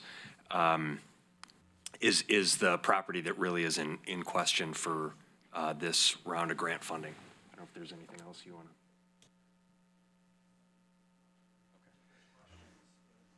Well, what I'm driving at right now is, do we have a precipitating decision right now regarding the immediate declaration of use of the fairgrounds? And now, as far as the master plan for the fairgrounds is concerned, that's a long range. You know, we're not going to make decisions on that today or this week or probably even this year. However, this particular facility, we have to make decisions on it right away. So are we at a decision point right now? Do we have to give a yes or no on existing fairgrounds facilities for potential use of, or for declaration that it's going to be a site for permanent supportive housing, which we are in a dearth? I wouldn't say that we need a yes or no this moment, but we certainly are looking at the calendar to figure out when we could come back to the board for discussion and direction on that specific issue. Okay, so I won't belabor that. I think I would guess that we'll hear about it. We're down next week. Right. And I hear the casement window sliding closed, and I'm reluctant to let that happen. There are 2 meetings between now and February 5th. One is the last week of January, and the other is, I think, February 4th, which is probably kind of pretty close. Then am I hearing that we'll have some discussion on that? Mr. Fox. If you could come, Chair Buck, I'm sorry. if you could come to the microphone, yes, thank you. Is it? Yes, it's working. Jacob Fox, Homes for Good. So tomorrow at the Homes for Good board meeting, for the public record, the Homes for Good board consists of the 5 of the commissioners present, plus 2 appointed commissioners. When you convene as a Homes for Good board, you're not Lane County commissioners. So tomorrow I will be giving an update to the Homes for Good board in executive session about a parcel of land that is not owned by the local jurisdictions, and I'll be seeking some direction from the Homes for Good board on that real estate negotiation that's currently occurring. What it's going to come down to is that the site that I'll update the Homes for Good board on tomorrow, early indications are we could get 40 to 50 units on that site. If I could wave my magic wand, what we would do is find a site for the 22 units that was referenced earlier, either on the fairgrounds or another parcel. And then the parcel that I'll be briefing the board on tomorrow, we would do 40 to 50 more units on. As a housing professional, knowing the humanitarian crisis we have in our community as it relates to affordable housing, I will be strongly advocating for us to deliver as many units as possible to the community. So that's what the Homes for Good board will hear from me tomorrow. Can I tell you what I just heard there? Yep. We're potentially going to hear about another site during executive session tomorrow, so we can't talk about that today. Correct. But that would be as well as, not instead of, consideration of the fairgrounds. I think the Homes for Good board and the Lane County board ultimately will have to make a decision about the net number of units that we want to deliver for the community. Thank you, Mr. Fox, and thank you for speaking, kind of being put on the spot to say that. But I wanted to make certain that we weren't, that we are aware that that is the ongoing discussion, and that, and Corey, you'd mentioned direction toward the future of the master plan. I'm interested in the highest and best use of the square footage that we have in our possession. And that's a discussion that we're going to be entering into in part tomorrow during the Homes for Good meeting, and then before February 5th as a Board of County Commissioners. Okay, I just wanted to ascertain that that's where we are. We do have that discussion in progress. I'm not going to go into depth on your market study. It's wonderful. I would love to see the mixed use that is being described in here, and significantly the list that on the chart that you showed last, the one that you said was strategic, or tactical, excuse me, these are tactical. These are things that we're going to, whatever we do with the fairgrounds, these are things that we're going to need to be able to address sometime in the next few years as far as the revenue that's going to go into that. So thanks very much. Wonderful presentation. I'm excited to hear more about it. I do carry it around with me. It's not with me right now. And I would like to also mention that we do have one of our Fair Board members here who's not been introduced yet, and that is Rich Cunningham, sitting in the back row. Rich is a citizen member of Lane County's Fair Board. Thank you. Commissioner Sorensen. Thank you. Concerning the ice arena and the RV park and the hotel. On the ice arena, what is your assessment of the vitality of that? That it is working, that it's not working, that it has a future, it doesn't have a future, just from the standpoint of you being a knowledgeable person and consultant that's looked into this? Ice in this market makes all the sense in the world. I think that you do have an advocacy. You're under-penetrating the opportunity. So, it is a terrible venue. There's just no question about it. All right, for ice. And, So you're saying the market is strong for it, but this particular location or this particular... Location's okay. Location's okay, but the facility is so bad that it's going to be difficult to maintain that. Not only that, it perhaps creates life safety issues for the skaters. So I think, we're dealing with security, we're dealing with life safety, we're dealing with supporting the skaters and the users of the venue safely. Is the cost of replacing the facility then warranted by the market demand or not? Now, I haven't analyzed that, but a market this size should be able to support ice. There's no question about it. I would think at least 1 to 2 sheets. We haven't even been able to penetrate the figure skaters, have tournaments. This venue does not allow for any of that. The board did vote, 3-2 to close ice. In the same meeting, voted 3-2 to open ice. And so it was really a hotly contested thing. And I did learn that there's a substantial demand. I couldn't believe the amount of demand there was, not only in Eugene, but just the surrounding trading area. This is a high ice hockey. There's just a lot. I'm from the Oregon coast where we have a strict rule that there's no ice or snow allowed. But, having lived in Washington, D.C., and then my district includes a lot of people from Massachusetts, New York, Minnesota, North Dakota. They came out of the woodwork to remind us that they do use the facility. But that's not your recommendation, right? Your recommendation is not to use it. Well, ultimately, I don't want to shortchange anybody at this juncture, but I would like to see a solution evolve. Okay. That there's an alternative before, not necessarily before. It is not safe, right now. So it's not as safe as a purpose-built. Yeah. Now, on to the RV component of this. We've been, schooled on the difference between a convention center as opposed to a flat space or rental space kind of market for marketing, showing people things, home show, that sort of thing, as opposed to a convention with a high-tech, hotel and meeting rooms and things like that that really we haven't tried to get into that market, at least for the Lane Event Center. So building a hotel, independent of whether or not we could get the zoning change and whether or not there'd be we could get authority to build it, assuming we could, would that get involved, interfere with our flat space? In other words, would we lose the logging conference or some other usage that needs that space that would be taken up by a hotel? And I guess it's a related question, same thing with the RV park concept. That's dedicating space that would otherwise be available for outdoor events that involve the need for the equipment, to show the equipment off. Yeah, so the design, the master plan is going to go into a lot more detail, but you're going to be, in my judgment, once you move the History Museum off campus, you've opened that site up.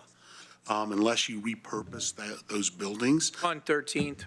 Yeah. And so that corner is the one that lends itself to be a hotel corner. Okay. And right now, it's kind of out of inventory in a way because the edge is affected by the museum. But that whole site changes once that goes away.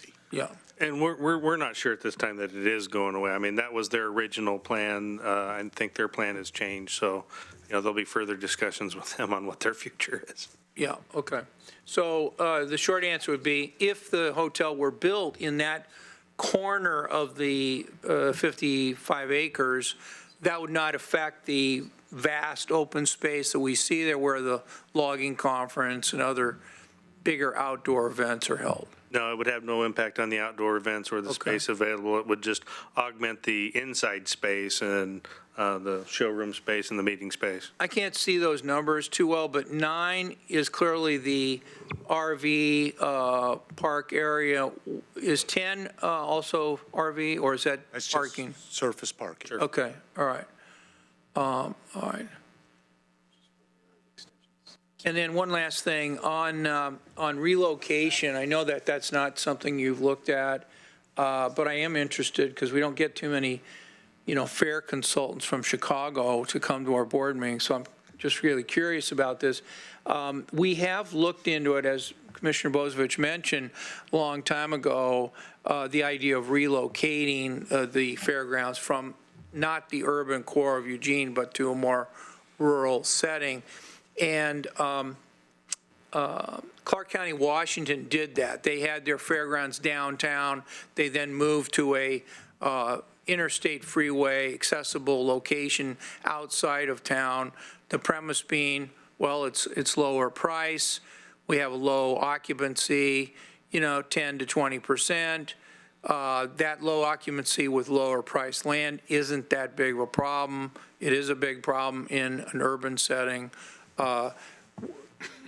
When do you think the line might cross that we would be looking at a relocation because of the higher land values and the need for housing in the central core of Eugene, where the price would be just become so much more valuable?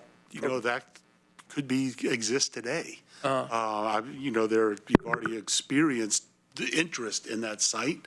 I think that's a whole separate kettle of fish. As a policy decision, again, I go back to what's happening from urban trends, and maybe you're downtown. If you got rid of it, oh geez, we need more park space now in downtown. We're seeing that across the country. So. Are the number of fairs, the New York Times wrote an article a few years ago about the decline in the number of county fairs in the United States and state fairs that were going out of business. Is that resurgence occurred because of the rebound since the Great Recession, or is that still a trend that fairs are going out of business? Fairs are always restructuring. By mandate, it's by law that counties have to have federal, if they want federal dollars, they have to have ag extension. So ag is very important, and that's the reason there's 2,000 and some odd counties that have fairs. So oftentimes it becomes almost a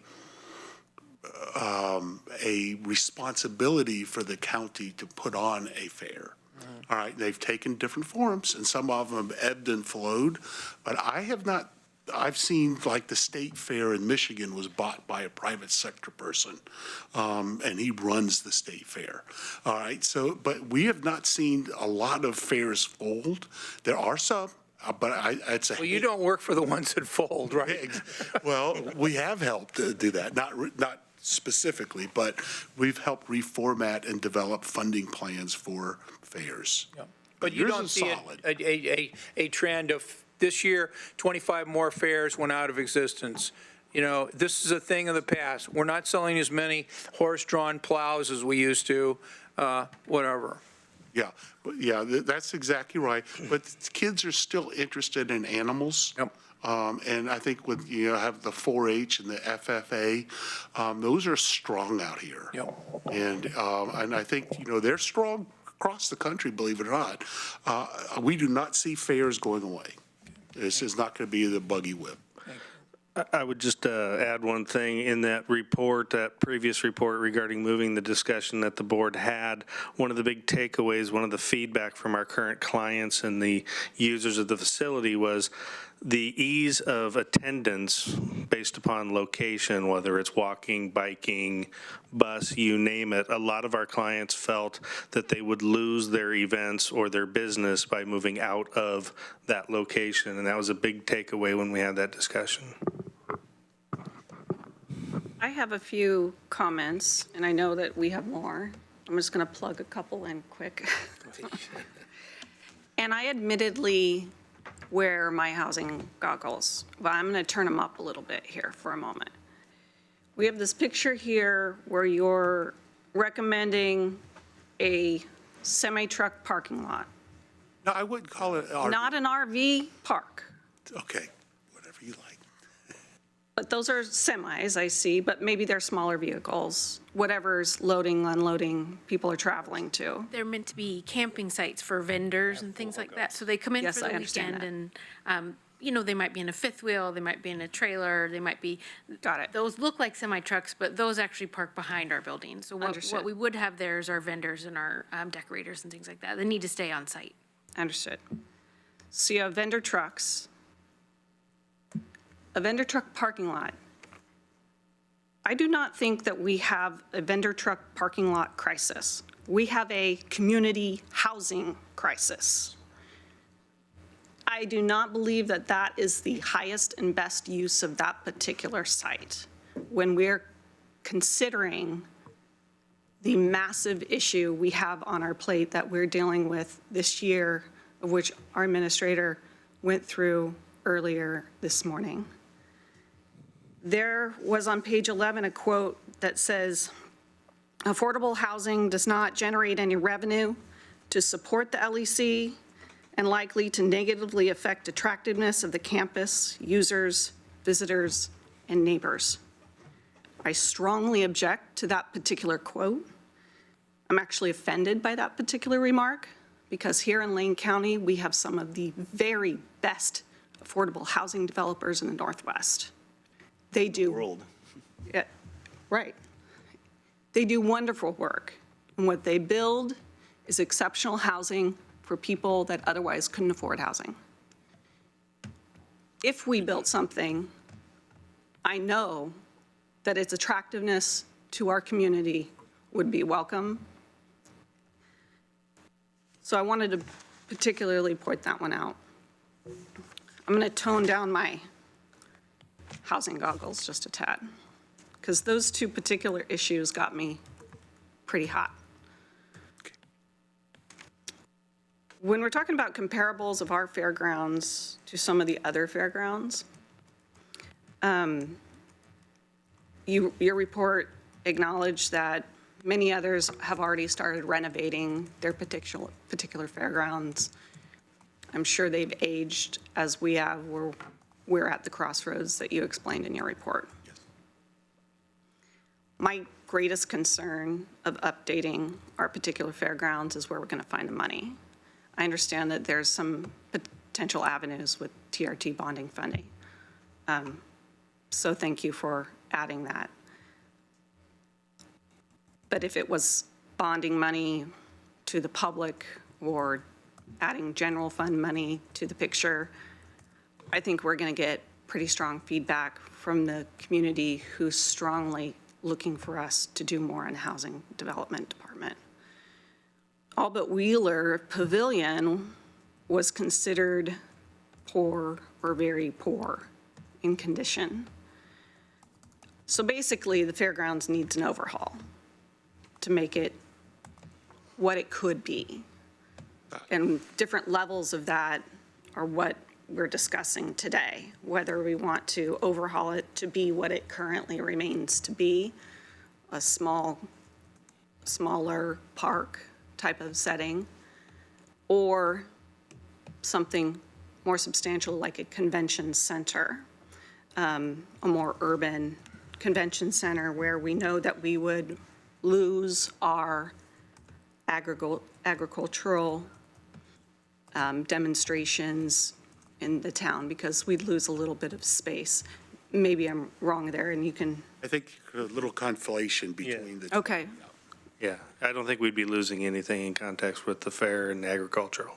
Because what I was envisioning, and maybe I'm wrong, from when you were talking about a convention center, is you want to add some hotels, add some space for other buildings, or you just, Ballroom and meeting space.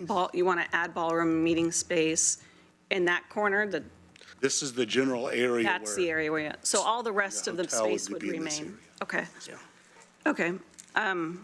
But basically, okay, so noted. I liked the summary that you had where we are pretty much at a crossroads. We have a fairgrounds that is in poor condition on average. I feel like the capital improvements have languished for some time, even after the report, the 13-year-old report about whether we move or not. Just barely been able to do much except keep it going at its current speed. And I'm sure there was not so much speed before. So we have substantial deferred maintenance, as was stated, that will cost millions of dollars to update. Do we want the fairgrounds to be our regional convention center? Big policy question I think we'd need more time to discuss. We either make that happen, we either reconsider the location for its highest and best use. All this involves our other partners in the city, what the community really wants for that particular space. I mean, we've reached out with a questionnaire to the business community that goes and utilizes the event center, but I don't know what the greater community wants, other than I hear them coming in here asking for more housing, and we have 55 acres in the dead center of downtown. I think we have some higher policy questions to add to this discussion, which I'd like to have another work session about. I'm going to leave it at that for a moment. Commissioner Berney. Sure. I'm just being silly. We've been eagerly awaiting your being here in this report, so thank you very much. And from where I sit, my eyes aren't that great. You must be having really warm weather in Chicago this winter. I wouldn't know. I've been in Trinidad and Yeah, I don't want to hear. One of the things that I think you probably knew already, Mr. Johnson, but and I want to be respectful of your time. I hope you have a morning rather than an evening flight. Good. Is this whole Homes for Good, are we going to use a little sliver of the residentially zoned part of the fairgrounds for the 22-unit? I mean, you heard Commissioner Farr, we have to make that decision in a few weeks. And that, we kept pushing that out until this report was received. So that's where you get some of the pent-up feelings that you're hearing. And I also agree with Commissioner Farr that ultimately all I want is the highest and best use for all of our facilities and all of our real estate, et cetera, et cetera, et cetera. I'd like to make one other point. Well, actually, a couple of points. One is the Homes for Good point. When Commissioner Farr asked the status of other sites that at our last, I believe, Homes for Good board meeting, we were told were being looked at, what I heard was no discussion of any of them other than another site that you're currently negotiating. So I will be looking forward to that at our Homes for Good board meeting. I think there might be, but I don't know. I mean, I defer to your judgment and your professionalism, but I think there might be a desire to solve all problems at one spot here. And I would like to share with you, with the Fair Board, and with the Board of Commissioners that there is an option of expanding without moving. I mean, there is additional resources in our area, and I would like to share that one of the largest developers of hotels and conference centers visited our community 2 years ago. They looked at the fairgrounds, they looked at Valley River and some of the parking lot space around that area, and they looked and were most interested in an area called Glenwood in Springfield. And in fact, they have a significant interest. By the way, these are the same this is the same investment group that owns the 800 acres on the San Francisco Bay in Brisbane that included Candlestick Park before they leveled it, and they're now only now starting to build up the first two. One is a hotel they're going to own, and one they have a premier client for an office park, so it's going up. But the reason I mention this, not to bore you all, is that it may be that there's the opportunity to look at the fair's reach, extend it a bit, work with other partners. The landowners of this property are very eager for some investment to occur here. The city of Springfield, which this is a part of, which is right next to the city of Eugene, is one metro area, is very eager for development to occur. And I share I would assume all commissioners' interest in highest and best use, dealing with something which is not your charge, but which is housing, and shelter, and at the same time, exploiting the opportunities, the business opportunities that your report suggests are there to be had with the proper and strategic investment. So I thank you for your time. I wanted to say that, though, to get it into our heads, because we have another area that could be compatible that's very close to the U of O in terms of the private investment opportunities you were discussing, even closer now to the Knight Center being built for completion of the science building. And I'm just looking for the win-win here. So this is hugely important. Thank you for it. I will share some of Commissioner Buck's concerns, but not, at the expense of not capturing other opportunities that are ours to capture if we figure this stuff out. And I'll be, not for you, sir, but for you, I'll be very much looking forward to hearing what you have to say, because we have to make a decision, as Commissioner Farr indicated, about a project, while we don't want to be inconsistent with the master planning, which both you and Commissioner Bozovich have indicated. If we don't do that, we're putting the cart before the horse. It's all coming together to a head right now, though. So thank you. Thank you. Thank you. Commissioner Bozovich. Thank you. So a couple of things. I think the semantics about an RV resort and then trying to refer to this as semi-truck parking when it's not. I know when I take out my RV, everywhere I look for, refers to themselves as RV parks or RV resorts. So that's all semantics. Casita Beach RV resort.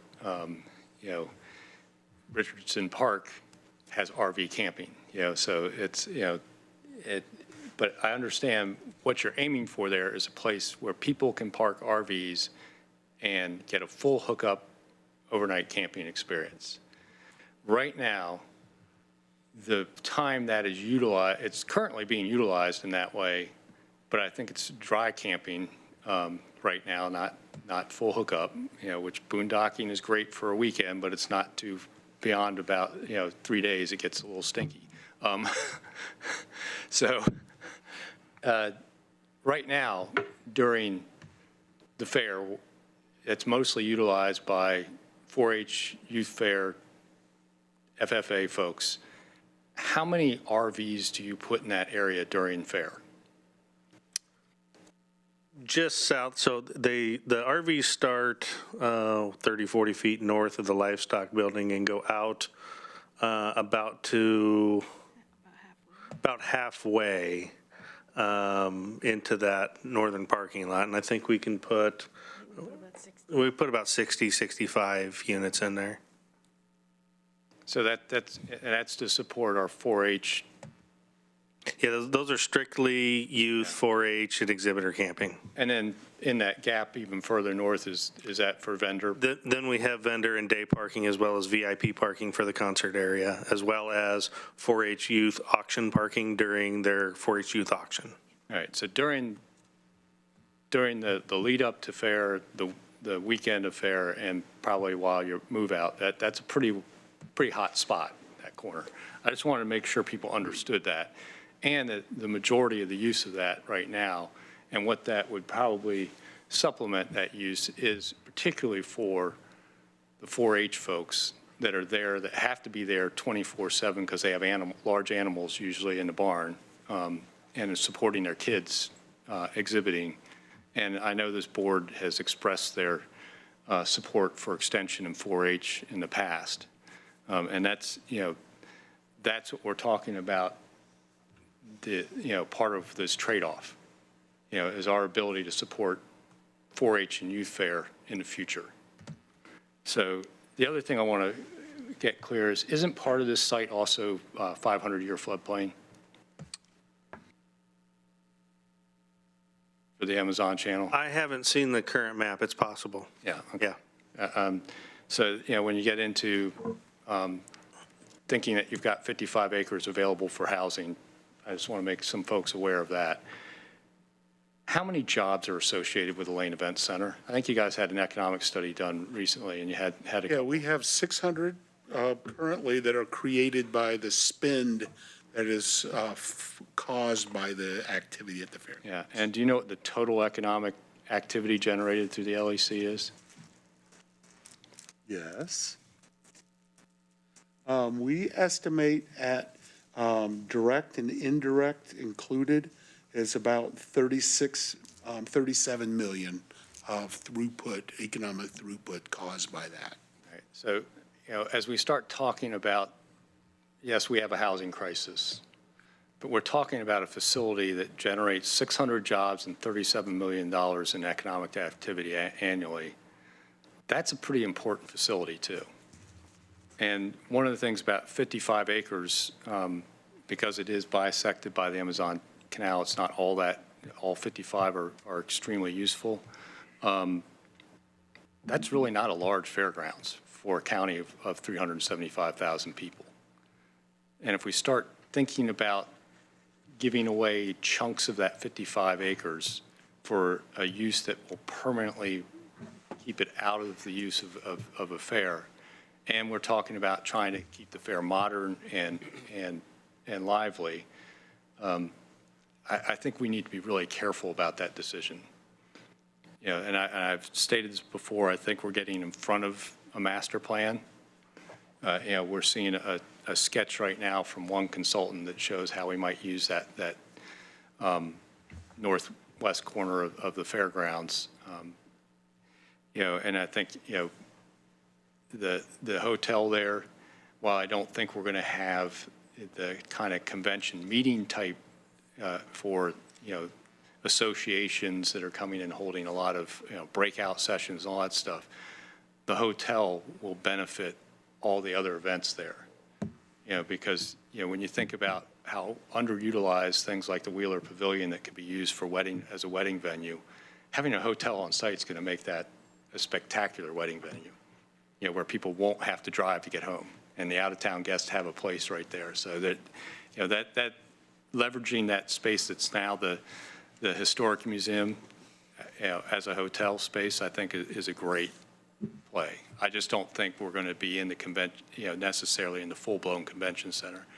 It also adds to things like the logging conference and all that, the ability for some vendors to stay right on site will be, I'm sure that will be full up.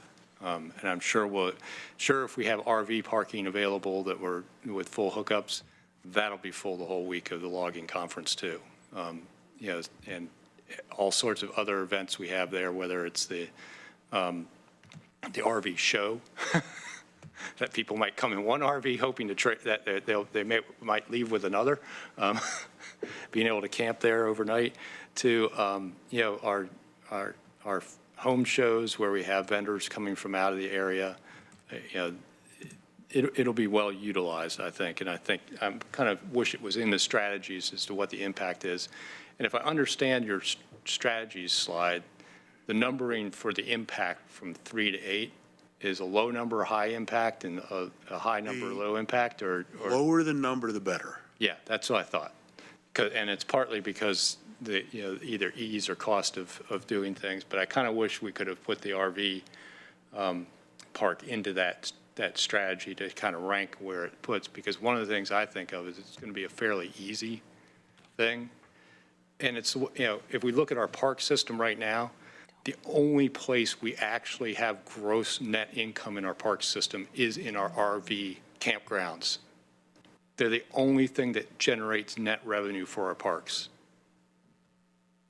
Because they book up. You know, there's a high demand for it. I guarantee you, we put 36 or 40 RV spaces in Eugene that have that low of a rental. We'll have to do some kind of blocking of certain weeks to make sure we don't book it for the fair and we have it available for fair folks, because it'll be consistently rented. You know, which is a temporary sort of housing thing, but it takes demand off other housing, I know. But I think we need to be really careful about committing any part of this 55 acres to any other use than the event center, something that generates 600 jobs and over 30 million a year in economic activity should not be lightly messed with. Any other comments? We've had a very robust conversation about this.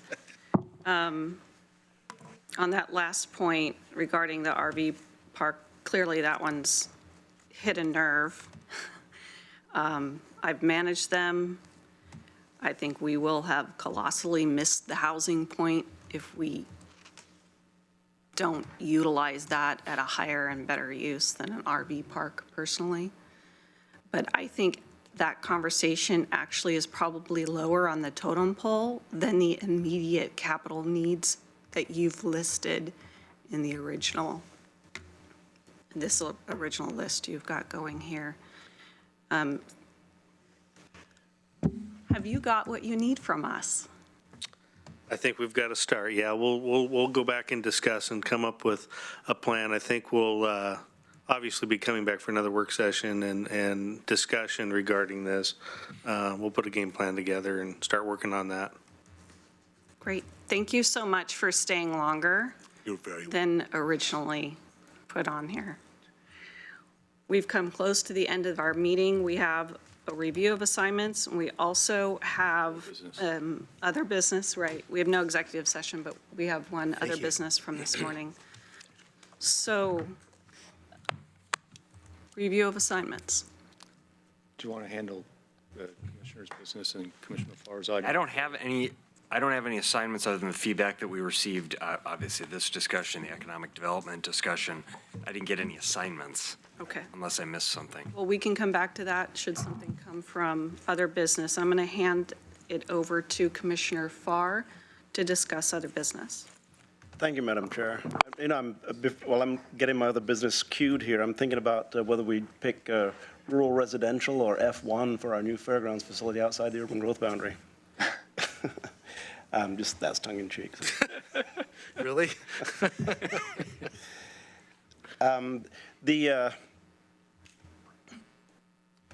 Madam Chair, Chair Buck, I would like to make a motion to reconsider the action directing staff to prepare a measure for the May ballot for OSU extension. The motion passed during the January 7th board meeting. It was item D. I was on the prevailing side, and the motion included staff working with OSU Extension to prepare a ballot for the May 2020, to prepare an item for the May 2020 ballot. I would like to my motion is to reconsider that item. If I have a second, I'd like to speak to that motion. Second. Thank you. Discussion. So if this motion passes. Does the second have to come from someone who voted for it?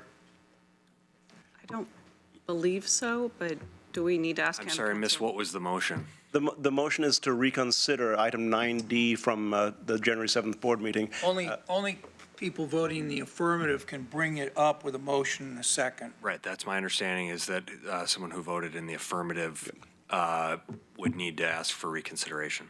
Okay, Which has so happened I've with the asked that, so the second, I do believe the second does need to be from the prevailing side also. So I have a motion. And I'll withdraw my second. I didn't think it applied to. My motion is to reconsider. Is there a second? For purposes of discussion, I'll second.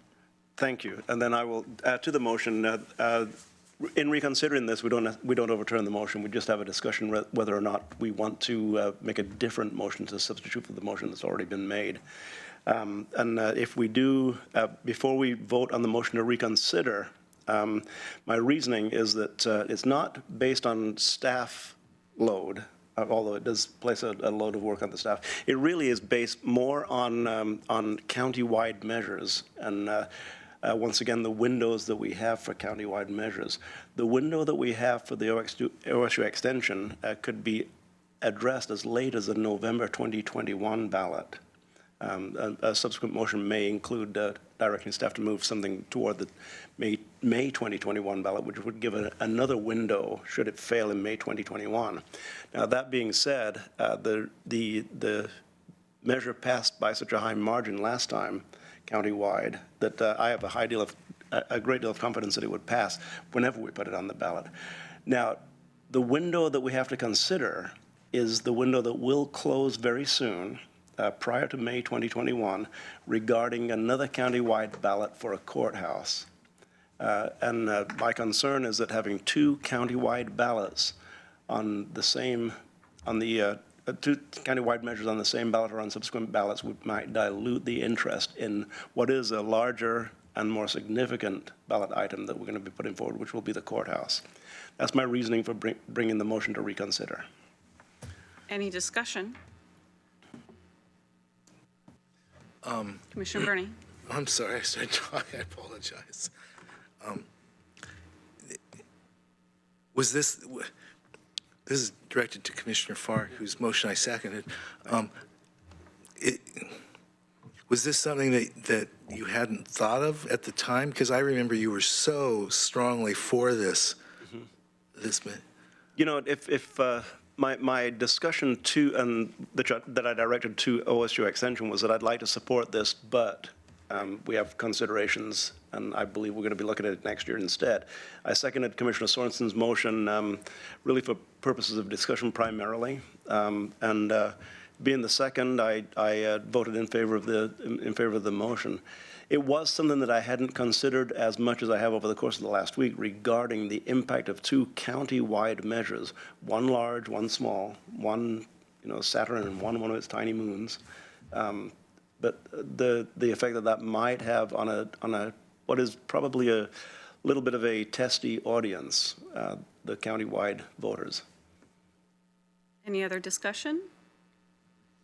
Commissioner Bozievich. I'll just state that after our vote last week, I heard from previous supporters of the courthouse bond extreme concern over that vote. I'll just state it that way, so I would support at least reconsidering our decision. Any other discussion? Yeah. Commissioner Berney. I'm sorry. Thank you, Chair Buck. I felt honestly, I felt the discussion on that item was relatively weak. I heard Commissioner Sorensen say, "Oh, this is popular, so we should, it would help us as much as extension." I'm paraphrasing you, seriously. I'm sure you're going to want to clarify that. I heard extension. It was frustrating for me because they really gave me a different number when they met with me privately than the number that they came to us with. I'm one of those that will vote for extension. Our family's 2 votes at least. Very, very necessary. What you said, Commissioner Farr, will make all the difference for me in how I vote on this. Did you say that the extension could bring this measure to ballot in May 2021, and still, if that failed, which I wouldn't anticipate it would, but if that failed, they could still have a second shot at it before it would impact their operations?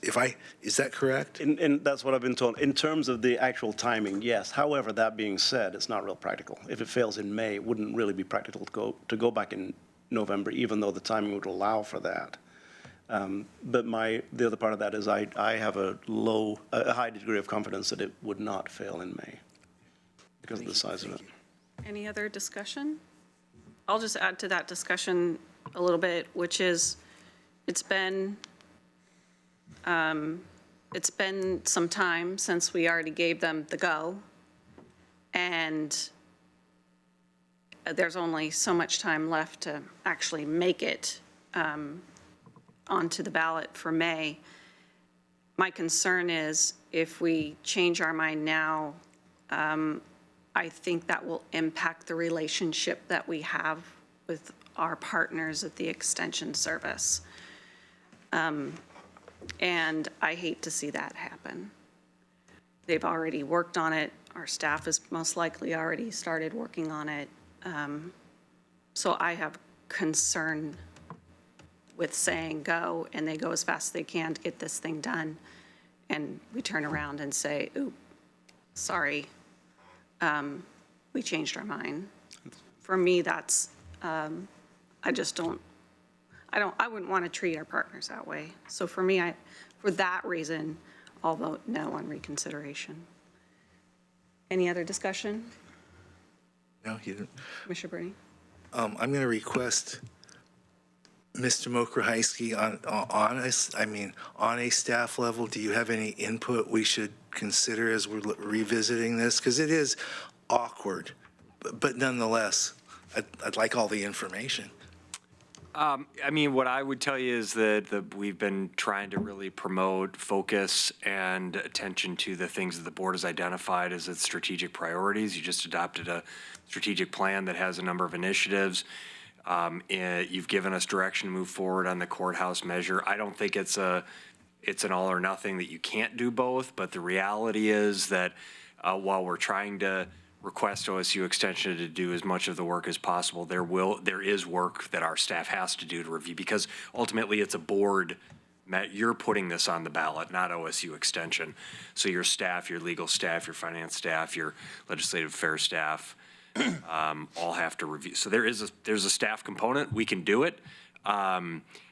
The time spent on this will be time away from other priorities. So it just means less time spent on other things that the board has identified as a priority, because we only have so much time to conduct our work. So from my standpoint, it's more of a question about priorities and what has to get done. We know that there's $90 million sitting on the table from the legislature. And what I've directed our staff and our partners are working actively on, meeting weekly and regularly, are focused on moving forward the public engagement efforts, the focus groups, the outreach that's in the revisions that we're looking at related to the Justice Center project. So that's where our focus has been, because that's where the board has directed us to do, and we've invested a lot in that effort. So I'm not sure how directly answered your question, but I'm trying to give you a flavor of it's certainly up to the board, and we'll follow whatever direction the board would like us to go. But I've been pretty upfront, and I think others have been pretty upfront about the fact that this is something that's been asked for you, but it's not required to go in 2020. They're asking to double the rate and go a year early, and the board can certainly agree to that, or you can say we have other priorities right now, and you have another option to go in 2 other elections after that in 2021. Any other discussion? Commissioner Sorensen? Yeah, I thought all of this was pretty much known at the point of our discussion, and I think that Commissioner Bozovich did a good job of laying out all of the reasons that would be a reason to not go ahead. But let's face it, the extension folks are ready. They've already been given approval that we are going to move in this direction. They're already beginning their campaign. If we were to approve this motion, we would do just the opposite of what I was hoping we could do in this whole effort, and that is gain a few allies to the county, rather than people seeing the county as doing something, with no one in Harris Hall but those of us that are paid to be here in Harris Hall. It just seems like we're going to, I think Commissioner Buck expressed it a little more delicately than I can, but we're just going to make a lot of people very upset. Any other discussion? Commissioner Murney? Yeah, I really, I'm torn on this one. I really am.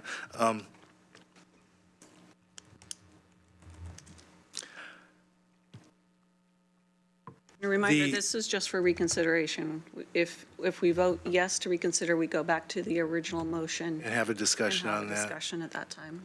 Oh, okay. Well, then I'm not quite as torn as I thought I was. Okay. The moment resolve your tear. Yeah, the hemorrhage. Okay, thank you. Thank you, Chair. Any other discussion on the reconsideration? So we have a motion on the table to reconsider item 9D on the January 7th agenda, which is to move forward the extension service levy for the May 2020 ballot. Motion by Commissioner Farr, second by Commissioner Burney. All those in favor, say aye. Aye. Aye. All those opposed, say nay. Nay. Motion passes. Commissioner Buck and Commissioner Sorensen in the nay. So is there a motion? Madam Chair, Commissioner then the motion on the table is to direct staff to move forward with a May 2020 ballot measure. I would substitute for that motion, I would substitute that the work with the extension agency to work toward a 2021 ballot measure. Is there a second? Well, is that a motion to amend? Anybody can second this one. Yeah, but I mean, you're amending the original, The original motion, it's currently the motion on the table once we've gone to reconsider, there's a motion on the table now that was the original motion. was the original motion, and this will substitute that original motion instead of So you're May amending. 2020, it will be. But I'll second your motion to amend, if that makes sense. Commissioner Sorensen? It's not clear that that's what the extension service would want. Wouldn't we want to just wait until we find out what their perspective would be?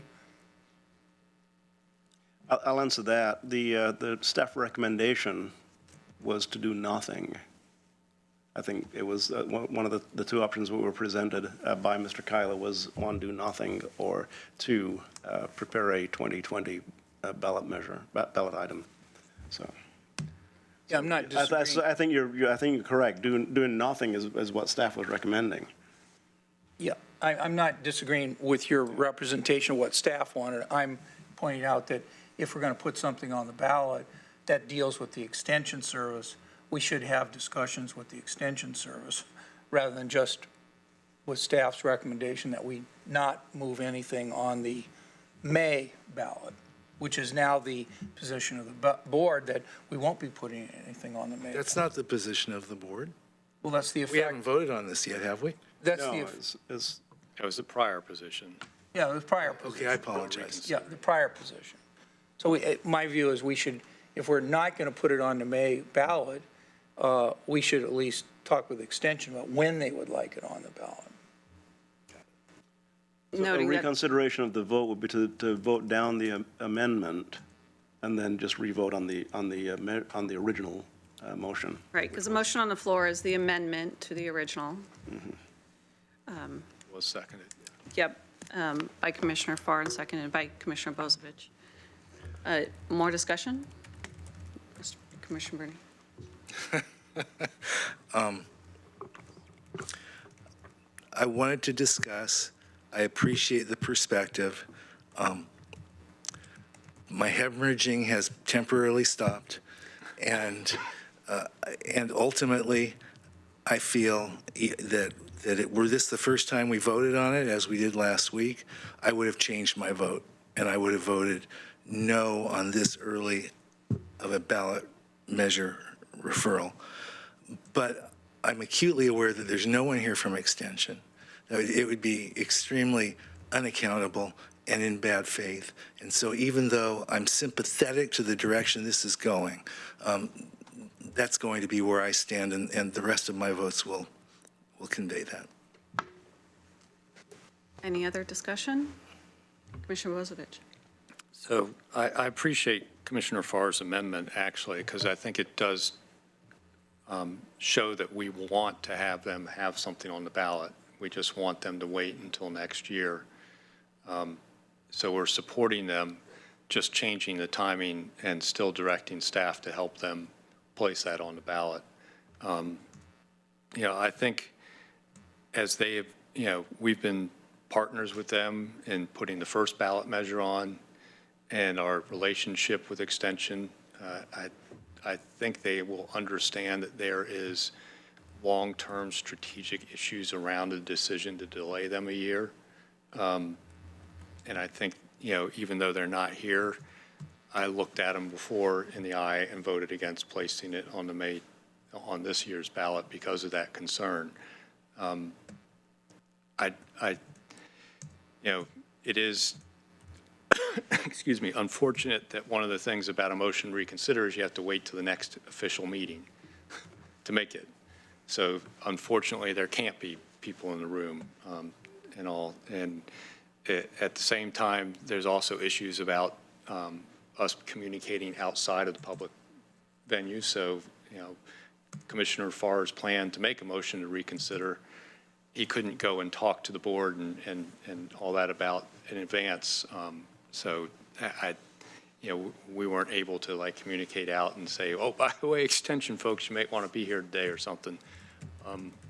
So it's just an unfortunate thing about the way we work under parliamentary rules. But I do believe that if we support this amendment, we're showing extension, we support the idea of them going for their increased amount they're asking for, which is, I think a pretty big thing, seeing you heard a different number originally, and we're still going to support the idea that they're going to go for that larger number, just in a different election, and still in time to not impact their operations. So I see it as we're still acting as good faith partners to extension by supporting this amendment. And it will allow them to see that we're supporting the larger number. And I think what you'll see is a unanimous vote to support that instead of a 4-1. And, and with that, the full support of the board, which gets to that, the last time we put them on, it was a unanimous vote. And they had an easy time at the ballot box. I think if we keep charging ahead with, May 2020, you're going to probably see a 3-2 vote for that. And that's really not going to speak well for them. And it's going to be used against them in a campaign. So, yeah, I think our best way to partner with them is to support the amendment that Commissioner Farr made. Commissioner Sorensen? Just an inquiry. So the motion, we voted to reconsider the previous motion. Are we voting on the previous motion to set the election in May of 2020? Is that, because that was the previous motion? We're currently voting on the amendment to that motion. If this amendment fails, then we will vote on that motion. We will re-vote on that motion because And your motion, your amendment motion is to do what? Is to do nothing for the May 2020 ballot, which leaves it open for the board to discuss support for the May 2021 ballot. Just to set it for a future, take no action. Sometime during 2020, as recommended by staff. Okay. So my understanding of the original motion that you made was to amend the original motion to say the May 2021 ballot rather than the May 2020 ballot. And a small revision of that, it would be that the board would, sometime during the year 2020, have a discussion regarding supporting the 2021 ballot, at which point the extension agency is good. So to me, that means just voting on whether we even want the original motion at all. Correct. And not tying a new motion to state the year 2021. So to me, it would make more sense just to vote on the original. Excellent point, Chair. That would be a smoother, cleaner way to do it, yeah. So if I withdraw my amendment, then we just vote on the original motion. If it fails, if it passes, then we would be status quo. Much as I hate friendly amendments and friendly withdrawals, I'll withdraw my second. We're just voting on the original. Okay, so I think you still need a motion. yes, we would still need a motion on the floor. I think Go. we have a motion. We do. The motion to reconsider places that motion on the floor. Right.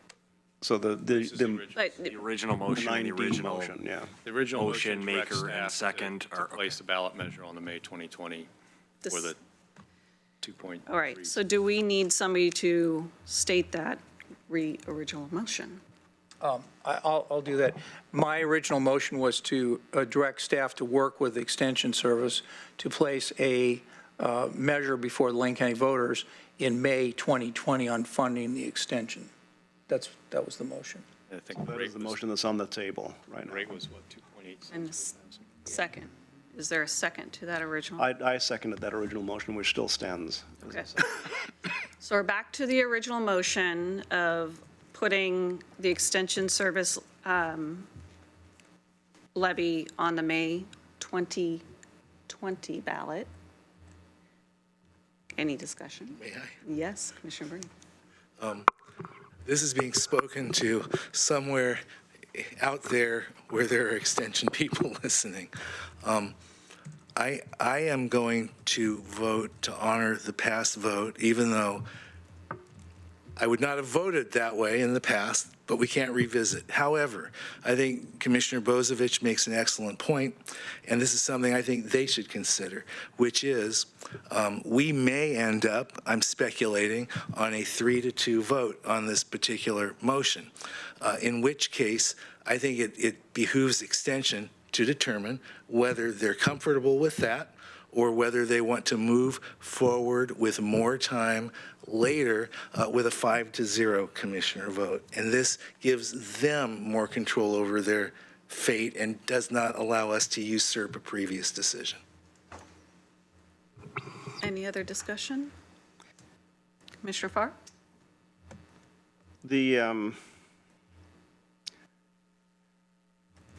The motion that's on the table now is moved by Commissioner Sorensen, seconded by me to place it on the 2020 ballot with the number that's higher than Commissioner Bernie had been The told. May 2020. I withdraw my second to that motion, which means you need a new second. Point of order. Yes. The motion was to reconsider that motion, which doesn't need a second. I think the motion's already on the floor. The motion's back on the table with your motion and my second. Yeah, so he's already, he moved to reconsider the motion, and the board voted to reconsider it. It doesn't need to be made and seconded again. No, it doesn't, but the second still stands, and I can withdraw it. No, you can't, because it's already there. It's already, can't be, I think we needed county council. I'm not going to argue the point, but what we have right now is a motion. The original motion is on the table, and you moved it and I seconded it, so it's just as if we were discussing it during the meeting right now. Continue without me withdrawing the second, that's fine. Any other discussion? Okay, we are revisiting, and we have a motion on the table to move forward with the Extension Service being on the May 2020 ballot as originally stated last week on January 7th meeting. All those in favor, say aye. Aye. All those opposed, say nay. Nay. The motion passes with Commissioner Bozovich and Commissioner Farr and nay. All right, that was our last item for the day. Is there any other business that we haven't considered yet for today? The one, Chair, the one assignment that I did get a note from Ms. Jones about was the $500 check per your request, and so we will add that to the assignment list. Great. They may request a letter of support along with the check. Is that something the board would be interested in doing? I got one head nod, me head nod. Anybody else Oh, letter of support? with a $500 check? Oh, Yeah. Yep. Great. Thank you. Just for education's sake, the seconder can withdraw his second after the chair stated the question before it's voted on. Of course I could have, but I was talked out If of the it. body permits it either by silent consent or majority vote. So it has to be agreed to by the rest of us to let him withdraw. Okay, thank you for the clarity. We will adjourn our meeting for today. Our next meeting is Tuesday, the 28th. We'll see everybody then.